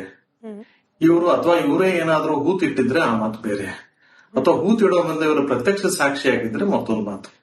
ಇದು ಏನೂ ಇಲ್ಲದೆ ಇದ್ದಾಗ ಈ ರೀತಿ ಬಾಲಿಶವಾಗಿ ಹೇಳಿಕೆ ಕೊಡೋದಾಗ್ಲಿ ಅಥವಾ ಬೇಜವಾಬ್ದಾರಿತ ಹೇಳಿಕೆ ಕೊಡೋದಾಗ್ಲಿ ನನಗನ್ಸಿದ ಮಟ್ಟಿಗೆ ಇದು ಘನತೆ ಅಲ್ಲ, ವ್ಯಕ್ತಿ ವೃತ್ತಿಯ ಘನತೆನೂ ಅಲ್ಲ ಅಂತ ನನ್ನ ಅಭಿಪ್ರಾಯ. ಅದನ್ನ ಅವಾಯ್ಡ್ ಮಾಡಬಹುದಾಗಿತ್ತು. ಎರಡನೇ ಪ್ರಶ್ನೆ, ಈಗ ಗಿಳಿಯಾರ್ ಅವರು ಹೇಳ್ತಾ ಇದ್ರು ಇದ್ರ ಹಿಂದೆ ಒಂದು ಷಡ್ಯಂತರ ಇದೆ ಅನ್ನೋದಕ್ಕೆ ರಾಷ್ಟ್ರೀಯ ಮಾಧ್ಯಮಗಳ ಮುಂದೆ ಈ ಮಾಸ್ಕ್ ಮ್ಯಾನ್ ಅಥವಾ ದೂರುದಾರಿ ಏನಿದ್ದಾನೆ ಆತನನ್ನ ಕರ್ಕೊಂಡು ಹೋಗಿ ಕೂರಿಸ್ತಿದ್ದಾರೆ. ಇವ್ರ ಹಿಂದೆ ಒಂದಷ್ಟು ಜನ ಇದ್ದಾರೆ, ಹೀಗಾಗಿ ಅದೆಲ್ಲವೂ ಷಡ್ಯಂತರ ಅಂತ ಹೇಳಿ ತನಿಖೆ ನಡೀತಾ ಇರಬೇಕಾದ್ರೆ ಮಾಧ್ಯಮಗಳ ಮುಂದೆ ದೂರುದಾರ ಹೋಗಿದ್ ಸರಿನಾ? ಮೊದಲ ಪ್ರಶ್ನೆ. ಎರಡನೆಯದ್ದು, ಆತನ ಹಿಂದೆ ಯಾವ್ದಾದ್ರು ವ್ಯವಸ್ಥಿತ ಷಡ್ಯಂತರ ಇದ್ದು ನಿಜವಾಗ್ಲೂ ಕೂಡ ರಾಷ್ಟ್ರೀಯ ಮಟ್ಟದಲ್ಲಿ ಒಂದು ಧರ್ಮಕ್ಷೇತ್ರದ ಹೆಸರು ಹಾಳು ಮಾಡ್ಲಿಕ್ಕೆ ಪ್ರಯತ್ನ ಆಗ್ತಿದೆ ಅಂದ್ರೆ SIT ಇದನ್ನು ಗಮನಿಸಬೇಕಾ? SITಗೆ ಆ ದಾಯಿತ್ವ ಇದೆಯಾ? ನೋಡಿ, SITಗೆ ಸಂಪೂರ್ಣವಾಗಿ ತನಿಖೆಗೆ ಹೋದಾಗ ಫಿರ್ಯಾದಿದಾರನ ಹಿನ್ನೆಲೆ ಫಿರ್ಯಾದಿದಾರನ ಹಿಂಬಾಲಕರು, ಫಿರ್ಯಾದಿದಾರನ ಹೇಳಿಕೆಯ ಸತ್ಯಾಸತ್ಯತೆಯನ್ನು ಹಿಡಿದುಕೊಂಡು ಎಲ್ಲ ವಿಚಾರಗಳನ್ನು ಕೂಡ ತನಿಖೆ ಮಾಡಲಾಗ್ತದೆ. ಈ ಫಿರ್ಯಾದಿದಾರನ ಹಿಂದೆ ಏನಾದರೂ ಷಡ್ಯಂತ್ರ ಇತ್ತು ಅಂತಂದ್ರೆ ಅದು ಕೂಡ ತನಿಖಾ ಹಂತದಲ್ಲಿ ಬರ್ತದೆ. ಈಗ ಇದೇ ರೀತಿಯಲ್ಲಿ ತನಿಖೆ ನಡೀತಾ ಇದ್ದಾಗನೇ ಅದು ಷಡ್ಯಂತ್ರ ಇದೆ ಅನ್ನೋದಾಗ್ಲಿ, ಅಥವಾ ಅವನು ಮೀಡಿಯಾ ಮುಂದೆ ಹೋಗಿ, ರಾಷ್ಟ್ರೀಯ ಮಾಧ್ಯಮದ ಮುಂದೆ ಹೋಗಿ ಅವನೊಂದು ಬೇರೆ ಹೇಳಿಕೆ ಕೊಡೋದಾಗ್ಲಿ, ವ್ಯತಿರಿಕ್ತ ಏನಾದರೂ ಹೇಳಿಕೆ ಕೊಟ್ಟಲ್ಲಿ ಅದು ಸೂಕ್ತ ಆಗೋದಿಲ್ಲ ಅಂತ ಒಂದು ಅಭಿಪ್ರಾಯ. ಆದ್ರೆ ಮತ್ತೆ ಕೆಲವೊಂದು ಮೀಡಿಯಾಗೆ ಹೋಗಿ ಪ್ರೆಸ್ ಕಾನ್ಫರೆನ್ಸ್ ಮಾಡಿ ಅಥವಾ ಈ ತರ ಬೇರೆ ಬೇರೆ ಹೇಳಿಕೆಗಳನ್ನು ಕೊಟ್ಟಿದ್ದು ಸಾಕಷ್ಟು ಉದಾಹರಣೆಗಳು ಇದಾವೆ. ನಮ್ಮ ಸುಪ್ರೀಂ ಕೋರ್ಟ್ ಜಡ್ಜಸ್ಗಳೇ ಒಂದ್ಸಲ ಪ್ರೆಸ್ ಕಾನ್ಫರೆನ್ಸ್ ಮಾಡಿದ್ರು, ನಿಮ್ಗೆಲ್ಲ ಗೊತ್ತಿರೋ ಹಾಗೆ. ಏನಂದ್ರೆ ಇದರಲ್ಲಿ ಕೆಲವೊಮ್ಮೆ ತನಿಖಾಧಿಕಾರಿಗಳು ಇವರು ಹೇಳಿರುವಂತ ವಿಚಾರಗಳನ್ನ ಗಣನೆಗೆ ತೆಗೆದುಕೊಳ್ಳದೆ ಇದ್ದಾಗ ಅನಿವಾರ್ಯವಾಗಿ ಕೆಲವೊಮ್ಮೆ ಮೀಡಿಯಾ ಕಾನ್ಫರೆನ್ಸ್ ಅಥವಾ ಪ್ರೆಸ್ ಕಾನ್ಫರೆನ್ಸ್ ಹೋಗ್ತಾರೆ. ಅಂತ ಸಂದರ್ಭಗಳು ಸಾಕಷ್ಟು ಬಂದಿದ್ದಾವೆ. ಅಂದ್ರೆ ಸಾರ್ವಜನಿಕ ವಲಯಕ್ಕೆ ಇವರು ಹೇಳಿರೋ ಮಾತುಗಳನ್ನ ತನಿಖೆ ಆಗ್ತಾ ಇಲ್ಲ ಅಥವಾ ಹೇಳಿರೋ ಆಯಾಮದಲ್ಲಿ ತನಿಖೆ ಆಗ್ತಾ ಇಲ್ಲ ಅನ್ನೋ ಕಾರಣಕ್ಕಾಗಿ ಹೋಗಿರ್ತಾರೆ. ಅದು ಯಾವಾಗ ಕೋರ್ಟ್ ಇವರ ಮಾತನ್ನ ಗಣನೆಗೆ ತೆಗೆದುಕೊಳ್ಳದೆ ಇದ್ದಾಗ, ಇಲ್ಲಿ ಇವರು ಹೇಳಿರೋ ವಿಚಾರಗಳನ್ನ ತನಿಖೆ ಆಗದೆ ಇದ್ದಾಗ, ತನಿಖಾಧಿಕಾರಿಗಳ ಬಗ್ಗೆ ಅಥವಾ ತನಿಖೆಯ ಪ್ರಕ್ರಿಯೆ ಬಗ್ಗೆ ಅವ್ರಿಗೆ ಸಂಶಯ ಉಂಟು ಇದ್ದಾಗ ಅಥವಾ ನಂಬಿಕೆ ಇಲ್ಲದೆ ಇದ್ದಾಗ, ವಿಶ್ವಾಸಾರ್ಹತೆ ಇಲ್ಲದೆ ಇದ್ದಾಗ ಕೋರ್ಟ್ ಮುಂದೆ ಹೋಗಿ ಒಂದು ಅರ್ಜಿಯನ್ನು ಸಲ್ಲಿಸಿ ಕೋರ್ಟ್ ಮಾನಿಟರ್ಡ್ ಇನ್ವೆಸ್ಟಿಗೇಷನ್ ಆಗಲಿ ಅಂತ ಕೇಳ್ಕೋಬಹುದು. ಇದರಲ್ಲಿ ಲೋಪದೋಷಗಳು ಏನಾದ್ರೂ ಕಂಡು ಬಂದಲ್ಲಿ ಹಾಗಾಗಿ ಸಪರೇಟ್ ಇನ್ವೆಸ್ಟಿಗೇಷನ್ ಏಜೆನ್ಸಿ ಕೊಡಿ ಅಂತಲೂ ಕೇಳ್ಕೋಬಹುದು. ಅದನ್ ಬಿಟ್ಟು ಈ ಮೀಡಿಯಾ ಮುಂದೆ ಹೋಗಿ ಅಲ್ಲಿ ತನಿಖೆ ಮಾಡಿ ಅಂದ್ರೆ ಮೀಡಿಯಾ ತನಿಖೆ ಮಾಡಲ್ಲ, SITನೇ ಮಾಡೋದು. ರಿಪೋರ್ಟ್ ಫೈಲ್ ಮಾಡೋದು ಕೋರ್ಟ್ಗೆ SITನೇ, ಮೀಡಿಯಾ ಅಲ್ಲ. ಹಾಗಿದ್ದಾಗ ಎಲ್ಲಿ ರೆಮಿಡಿ ಇರ್ತದೆ ಅಲ್ಲೇ ಅವರು ರಿಲೀಫ್ ಕಂಡುಕೊಳ್ಳೋದು ಉತ್ತಮ ಅಂತ ನನ್ನ ಅಭಿಪ್ರಾಯ. ಮತ್ತೆ ಇದು ಮೀಡಿಯಾ ಮುಂದೆ ಹೋಗಿ ಹೊಸ ವಿಚಾರಗಳನ್ನು ಹೇಳ್ಬೋದು ಅಥವಾ ಹೇಳಿದ್ದನ್ನೇ ಹೇಳ್ಬೋದು, ಆದ್ರೆ ಇದು ಸೂಕ್ತ ಅಲ್ಲ ತನಿಖಾ ಹಂತದಲ್ಲಿದ್ದಾಗ ಅಂತ ನನ್ನ ವೈಯಕ್ತಿಕ ಅಭಿಪ್ರಾಯ. ಮತ್ತು ಇದು ತನಿಖೆ ಮೇಲೆ ಸ್ವಲ್ಪ ಮಟ್ಟಿಗೆ ದಿಕ್ಕು ತಪ್ಪಿಸೋದಕ್ಕೆ ಆಗಬಹುದು ಅಂತ ನನ್ನ ಅಭಿಪ್ರಾಯ. ರೈಟ್ ಸರ್, ಆ ಸೇಮ್ ಪ್ರಶ್ನೆನ ನಾನು ಭೈರಪ್ಪ ಹರಿ ಸರ್ನು ಕೇಳ್ತೀನಿ. ರಾಷ್ಟ್ರೀಯ ಮಾಧ್ಯಮಗಳ ಮುಂದೆ ಹೋಗಿ ಕೂತ್ಕೊಳ್ಳೋದು ಇದು ಕೆಲವರ ಪ್ರಕಾರ ಷಡ್ಯಂತ್ರ. ಸರಿ, ಅದು ಹೇಗೆ ಷಡ್ಯಂತ್ರ? ಅವರು ನಿಮ್ಮ ರೀತಿಯ ಒಂದು ಮೀಡಿಯಾನೇ ಅಲ್ವೇ? ಸೊ ಅವ್ರು ಯಾವ ರೀತಿಯಾಗಿ ಷಡ್ಯಂತ್ರವನ್ನ ರೂಪಿಸ್ಲಿಕ್ಕೆ ಸಾಧ್ಯ? ಅಂದ್ರೆ ರಾಷ್ಟ್ರೀಯ ಮಟ್ಟದಲ್ಲಿ ಸುದ್ದಿ ಆಗ್ಬೇಕು, ರಾಷ್ಟ್ರೀಯ ಮಟ್ಟದಲ್ಲಿ ಅನುಮಾನಗಳು ಹುಟ್ಟಬೇಕು, ಧರ್ಮಸ್ಥಳದ ಬಗ್ಗೆ ಚರ್ಚೆ ಆಗ್ಬೇಕು. ಅಂದ್ರೆ ನೀವು ಧರ್ಮಸ್ಥಳದ ಈಗ ಆ ವ್ಯಕ್ತಿ ಏನಾದ್ರು ಸ್ಟೇಟ್ಮೆಂಟ್ ಮಾಡಿದ್ರೆ ಧರ್ಮಸ್ಥಳಕ್ಕೆ ಹೆಂಗ ಅಪಚಾರ ಆಗುತ್ತೆ? ನೀವು ಒಂದು ಪ್ರಶ್ನೆ ಎತ್ತಿದ್ರಲ್ಲ, ಧರ್ಮಸ್ಥಳವನ್ನ ಕೆಟ್ಟ ಹೆಸರು ಮಾಡೋದಕ್ಕೆ ಅಂತ ಹೇಳಿ. ಸೊ ಆ ವ್ಯಕ್ತಿ ಏನಾದ್ರು ಯಾವುದೋ ಒಂದು ಮೀಡಿಯಾದಲ್ಲಿ XYZ ಮೀಡಿಯಾದಲ್ಲಿ ಕೂತಿದ್ದ ಅಥವಾ ನಿಮ್ ಕನ್ನಡ ಮೀಡಿಯಾದಲ್ಲಿ ಬಂದ್ ಕೂತ, ಅವನ ಸ್ಟೇಟ್ಮೆಂಟ್ಗೂ ಧರ್ಮಸ್ಥಳಕ್ಕೂ ಏನ್ ಸಂಬಂಧ ಹೇಳ್ತೀರಾ? ನೀವೇ ಹೇಳಿದ್ರಲ್ಲ ಸರ್, ಮಾಹಿತಿ ಕೇಂದ್ರ ಎಲ್ಲಿನದ್ದು? ಧರ್ಮಸ್ಥಳ ಟೆಂಪಲ್ ಅಡ್ಮಿನಿಸ್ಟ್ರೇಷನ್ ಅಡಿಯದ್ದು. ಹೌದು, ದೇವ್ರಿಗೂ ಇವ್ರಿಗೆ ಏನ್ ಸಂಬಂಧ? ಈ ದೇವ್ರಿಗೆ ಹೆಂಗೆ ಅಪಚಾರ ಮಾಡ್ದಂಗಾಗುತ್ತೆ? ದೇವಸ್ಥಾನದ ಮಾಹಿತಿ ಕೇಂದ್ರ ಹೆಣ ಹುಳ್ಳಿಕ್ ಹೇಳಿದ್ರು, ಸ್ಟೇಟ್ಮೆಂಟ್ ನಂದಲ್ಲ, ಆತನದ್ದು. ರಾಷ್ಟ್ರೀಯ ಅವ್ರಿಗೆ ಸ್ಟೇಟ್ಮೆಂಟ್ ಕೊಟ್ಟಿದ್ದಾರೆ. ನಾನ್ ಕೇಳ್ತಿರೋದು ಏನು ಅಂತಂದ್ರೆ, ದೇವಸ್ಥಾನಕ್ಕೆ ಹೆಂಗ್ ಅಪಚಾರ ಆಗುತ್ತೆ ಅವನ ಸ್ಟೇಟ್ಮೆಂಟ್? ಅನುಮಾನ ಉಟ್ಕೊಳ್ಳುತ್ತೆ. ತನಿಖೆ ನಡೆಯೋಕೆ ಮುಂಚೆನೆ ಹೌದಾ ದೇವಸ್ಥಾನದಲ್ಲಿ ಹಿಂಗೆಲ್ಲ ಆಗಿತ್ತಾ ಅನುಮಾನ ಉಟ್ಕೊಳ್ಳುತ್ತೆ. ದೇವಸ್ಥಾನ ಏನು ಈಶ್ವರ ಬಂದು ಇದು ಮಂಜುನಾಥ ಬಂದು ಏನೋ ದೇವರು ಅಂತ ಹೇಳ್ತಿಲ್ಲ sir, there is a different. ದೇವರು ದೇವಸ್ಥಾನ ಧಾರ್ಮಿಕ ಶ್ರದ್ಧಾ ಕೇಂದ್ರ ಬೇರೆ, ಧರ್ಮ ಬೇರೆ. ಅದೇ ನಾನು ಹೇಳ್ತಿರೋದೇನು, ಅದನ್ನ ದೇವರಿಗೆ ಅಪಚಾರ ಮಾಡ್ತಾರೆ ಅಂತ ಇದೆಯಲ್ಲ, ಮತ್ತೆ ಧರ್ಮಕ್ಕೆ ಅಪಚಾರ ಈ ಪದಗಳನ್ನ ಬಳಸದೆ ಆ ಸ್ಥಳದ ಬಗ್ಗೆ ಮಾತಾಡಿ ಸರಿ ಅಂತ ಹೇಳೋಣ. ದೇವಸ್ಥಾನ, ಧರ್ಮಸ್ಥಳ ಸರಿ ನಡಿಬೇಕಾದ್ರೆ ಅವನು ನ್ಯಾಷನಲ್ ಮೀಡಿಯಾಗೆ ಹೋಗಿದ್ದು ಸರಿ ಅಂತಾನೆ ಹೇಳ್ತೀರಾ? ಯಾವುದು ನ್ಯಾಷನಲ್ ಮೀಡಿಯಾದಲ್ಲಿ ಹೋಗಿ ಕುತ್ಕೊಂಡು ಮಾತಾಡಿದ್ದು ಇನ್ವೆಸ್ಟಿಗೇಷನ್ ನಡೆಯಕ್ ಅವನ ಮೂಲಕ ಅವನ ದೃಷ್ಟಿಕೋನದಲ್ಲಿ ಸರಿ ಇರಬಹುದು. ಕರೆಕ್ಟ್, ನಿಮ್ದೇ ವಾದಕ್ಕೆ ಬರ್ತೀನಿ. SIT ತನಿಖೆ ನಡೆಯುವಾಗ DK ಶಿವಕುಮಾರ್ ಅವ್ರು ಕೊಟ್ಟ ಸ್ಟೇಟ್ಮೆಂಟ್ ನಿಮ್ಗೆ ತನಿಖೆ ಮುಗಿಯೋದ್ರೊಳಗಡೆ ಯಾಕೆ ಮಾತಾಡ್ಬೇಕು ಇವರು, ಯಾಕೆ ಷಡ್ಯಂತ್ರ ಅಂತ ಹೇಳ್ಬೇಕು ಅಂತ ಅಂದವ್ರು ನೀವೇ. ಇವಾಗ ಅವನು ಹೋಗಿ ಸ್ಟೇಟ್ಮೆಂಟ್ ಕೊಟ್ಟ ಅಂದ್ರೆ ಅವನ ಆಯ್ಕೆ, ಅವನ ಇಷ್ಟ. ನನ್ನ ಅಭಿಪ್ರಾಯ ಹೇಳಬೇಕಾದ್ರೆ ಆತ ಮೀಡಿಯಾ ಮುಂದೆ ಬರಬಾರ್ದಾಗಿತ್ತು, ಅಷ್ಟೇ. ಮೀಡಿಯಾ ಮುಂದೆ ಬರಬಾರ್ದಾಗಿತ್ತು. ಮತ್ತೆ SIT ತನಿಖೆಯ ಹಾದಿ ತಪ್ಪಿಸೋದ್ರಲ್ಲಿ ಇದು ಕೂಡ ಒಂದು ಪಾತ್ರ. ಅಫ್ಕೋರ್ಸ್ ನಾನು ಅದನ್ನೇ ಈಗ ನೋಡಿ, ಇಷ್ಟು ಮಾಧ್ಯಮಗಳು, ಕರ್ನಾಟಕದ ಮಾಧ್ಯಮ, ಈಗ ನೀವು ಹೊರಗಡೆ ಮಲಯಾಳಂ, ತೆಲುಗು, ತಮಿಳು, ಹಿಂದಿ ಮೀಡಿಯಾ ನೋಡ್ತಿದಿರೋ ಇಲ್ಲ ಗೊತ್ತಿಲ್ಲ, ನಿಮ್ಗೆ ಹೆಂಗ್ ಗೊತ್ತಾ? ಲಿಟ್ರಲಿ ಹೇಳ್ತಾರೆ, ಧರ್ಮಸ್ಥಳಕ್ಕೆ ಹೋಗಬೇಡಿ, ಹೆಣ್ಮಕ್ಳು ನಿಮ್ಮನ್ನ ಅತ್ಯಾಚಾರ ಮಾಡಿ ಸಾಯಿಸ್ತಾರಲ್ಲಿ ಅಂತ. ಧರ್ಮಸ್ಥಳ ಅಂದ್ರೆ ಒಂದು ಸ್ಥಳ ಆಗುತ್ತೆ, ದೇವಸ್ಥಾನ ಅಲ್ಲ. ತಿರುಪತಿ ಅಂತ ಹೇಳಿದ್ರೆ ಏನಾಗುತ್ತೆ? ತಿರುಪತಿ ಅಂದ್ರೆ ಏನಾಗುತ್ತೆ? ಶಬರಿಮಲೆ ಅಂತ ಹೇಳಿ ದೇವರ ಅಪಚಾರ ಮಾಡ್ತಾ ಇದ್ದಾರೆ ಅಂತ ನಿಮ್ ವಾದ? ಹೌದು ರೀ. ನಿಮ್ಮ ಪ್ರಕಾರ ಆಂಧ್ರದಿಂದ ಧರ್ಮಸ್ಥಳಕ್ಕೆ ಗಂಟೆ ಮನೆಗೆ ಬರ್ತಾರ? ಆಂಧ್ರದಿಂದ ಧರ್ಮಸ್ಥಳ ಗಂಟೆ ಮನೆಗೆ ಬರ್ತಾರ? ನಿಮ್ ಪ್ರಕಾರ ಆಂಧ್ರದಿಂದ ಧರ್ಮಸ್ಥಳ ನೆಂಟರ ಮನೆಗೂ ಬರ್ತಾರೆ. ಈ ಧರ್ಮಸ್ಥಳದಲ್ಲಿ ನೆಂಟರ ಮನೆಗಳು ಇವೆ. ಧರ್ಮಸ್ಥಳದಲ್ಲಿ ನೆಂಟರ ಮನೆಗೆ ಹೋಗ್ಬೇಡಿ ಅಂತ ಹೇಳಿಲ್ಲ. ಇಲ್ಲ. ಧರ್ಮಸ್ಥಳದಲ್ಲಿ ನೆಂಟರ ಮನೆಗೆ ಹೋಗ್ಬೇಡಿ ಅಂತ ಹೇಳಿಲ್ಲ. ಧರ್ಮಸ್ಥಳಕ್ಕೆ ಹೋಗ್ಬೇಡಿ ಅಂತ ಹೇಳಿದ್ರು. ಮಾತ್ರನೇ ಬರ್ತಾರೆ ಅಂತ ಧರ್ಮಸ್ಥಳ ನಾನು. ದೇವಸ್ಥಾನಕ್ಕೆ ಹೋಗಬೇಡಿ ಅಂತ ಹೇಳ್ತಿದ್ದಾರೆ. ಯಾವುದು? ಧರ್ಮಸ್ಥಳ ದೇವಸ್ಥಾನಕ್ಕೆ ಹೋಗಬೇಡಿ, ಅಲ್ಲಿ ಹೆಣ್ಣು ಮಕ್ಕಳನ್ನ ಅತ್ಯಾಚಾರ ಮಾಡಿ ಹೂಳ್ತಾರೆ ಅಂತ ಹೇಳಿ ಹೊರಗಡೆ ಯಾರೋ ಕೆಲವರು ಅವಿವೇಕಿಗಳು ಹೇಳ್ತಾರೆ, ಅದ್ರ ಬಗ್ಗೆ ಆಗ್ತಾರೆ. ನಾವು ಅದೇ ಅವಿವೇಕಿಗಳನ್ನ ಅಡ್ರೆಸ್ ಮಾಡ್ತಾ ಇರೋದು. ಅವಿವೇಕಿಗಳನ್ನ ಸೃಷ್ಟಿ ಮಾಡಿದ್ದು ಇಂಥವ್ರು ಅಂತ. ಅಲ್ಲಿ ಅವಿವೇಕಿಗಳನ್ನ ಸೃಷ್ಟಿ ಮಾಡಿದಿಂತವ್ರು. ಅಲ್ಲಿಗೆ ಮೇಡಮ್, ಕೀರ್ತಿ ಅವರೇ, ನೀವು ಅಬ್ಸರ್ವ್ ಮಾಡಿದ್ರಿ, ಹರೀಶ್ ಸರ್ ಕೂಡ ಒಪ್ಕೊಂಡ್ರು. ತನಿಖೆ ನಡೀತಿರೋ ಸಂದರ್ಭದಲ್ಲಿ ಮಾಧ್ಯಮದ ಮುಂದೆ ಹೋಗಿ ಕೂತಿದ್ದು, ಅದು ರಾಷ್ಟ್ರೀಯನೋ ಅಂತಾರಾಷ್ಟ್ರೀಯನೋ ಅಥವಾ ರೀಜನಲ್, ಹೋಗಿ ಕೂತಿದ್ದು ತನಿಖೆ ಮೇಲೆ ಪ್ರಭಾವ ಬೀರುವಂತದ್ದೇ. ಆತ ಮಾಡಿ ತಪ್ಪು. ಇಷ್ಟೇ. ಇವತ್ತಿನ ಚರ್ಚೆಯಲ್ಲಿ ನಾವು ವಿಷಯಕ್ಕೆ ಚರ್ಚೆಗೆ ಒಳಪಡಿಸಿದ ಎರಡೇ ವಿಚಾರ. ಒಂದು, ಸರ್ಕಾರದ ಪ್ರತಿನಿಧಿಗಳು ಕೊಟ್ಟ ಹೇಳಿಕೆ. ಅದನ್ನ ನಾವು ಅಲ್ಲ, ಕೇವಲ ನಾವು ಮಾತ್ರ ಅಲ್ಲ, ಒಬ್ಬ ಲರ್ನ್ಡ್ ಮ್ಯಾನ್, ವಕೀಲರು, ಹಿರಿಯ ವಕೀಲರು ಕೂಡ ಅದನ್ನು ಒಪ್ಕೊಂಡಿದ್ದಾರೆ, ಸರ್ಕಾರ ಹೀಗೆ ಮಾಡಬಾರ್ದಾಗಿತ್ತು ಅಂತ. ಎರಡನೆಯದು, ರಾಷ್ಟ್ರೀಯ ಮಾಧ್ಯಮಗಳ ಮುಂದೆ ಹೋಗಿ ಆತ ದೂರುದಾರ ಕೂತಿದ್ ಸರಿನಾ ತಪ್ಪ, ಅದನ್ನ ಭೈರಪ್ಪ ಹರೀಶ್ ಅವರು ಒಪ್ಕೊಂಡಿದ್ದಾರೆ, ಹೀಗೆ ಮಾಡಬಾರ್ದಾಗಿತ್ತು ಅಂತ ಹೇಳಿ. ನಮಗಿಷ್ಟೇನೆ, ನಾನು ಮತ್ತೆ ಹೇಳ್ತಿದ್ದೀನಿ, ಇದು ಮಾಧ್ಯಮ ಟ್ರಯಲ್ ಅಲ್ಲ, ಮೀಡಿಯಾ ಟ್ರಯಲ್ ಅಲ್ಲ. ಎರಡೂ ಕಡೆಗಳ ವಾದ ಸಮಾನವಾಗಿ ತರ್ಕಕ್ಕೆ ಒಳಪಟ್ಟು ಯಾವ್ದು ಸರಿ ಯಾವ್ದು ತಪ್ಪು ನಿರ್ಧಾರ ಮಾಡೋ ಆಯ್ಕೆ ಜನರ ಮುಂದಿಡೋ ಒಂದು ಪ್ರಾಮಾಣಿಕ ಹಾಗೆ ಪಾರದರ್ಶಕ ಪ್ರಯತ್ನ ರಿಪಬ್ಲಿಕ್ ಕನ್ನಡ ಮಾಡ್ತಾ ಇದೆ. ಆ ಪ್ರಯತ್ನದ ಭಾಗವಾಗಿದ್ದಕ್ಕೆ 4 ಜನಕ್ಕೂ ಕೂಡ ವಿಶೇಷವಾದ ಧನ್ಯವಾದಗಳು. ನೋಡ್ತಾ ಇರಿ ರಿಪಬ್ಲಿಕ್ ಕನ್ನಡ, ಇದು ನಿಮ್ಮ ಧ್ವನಿ.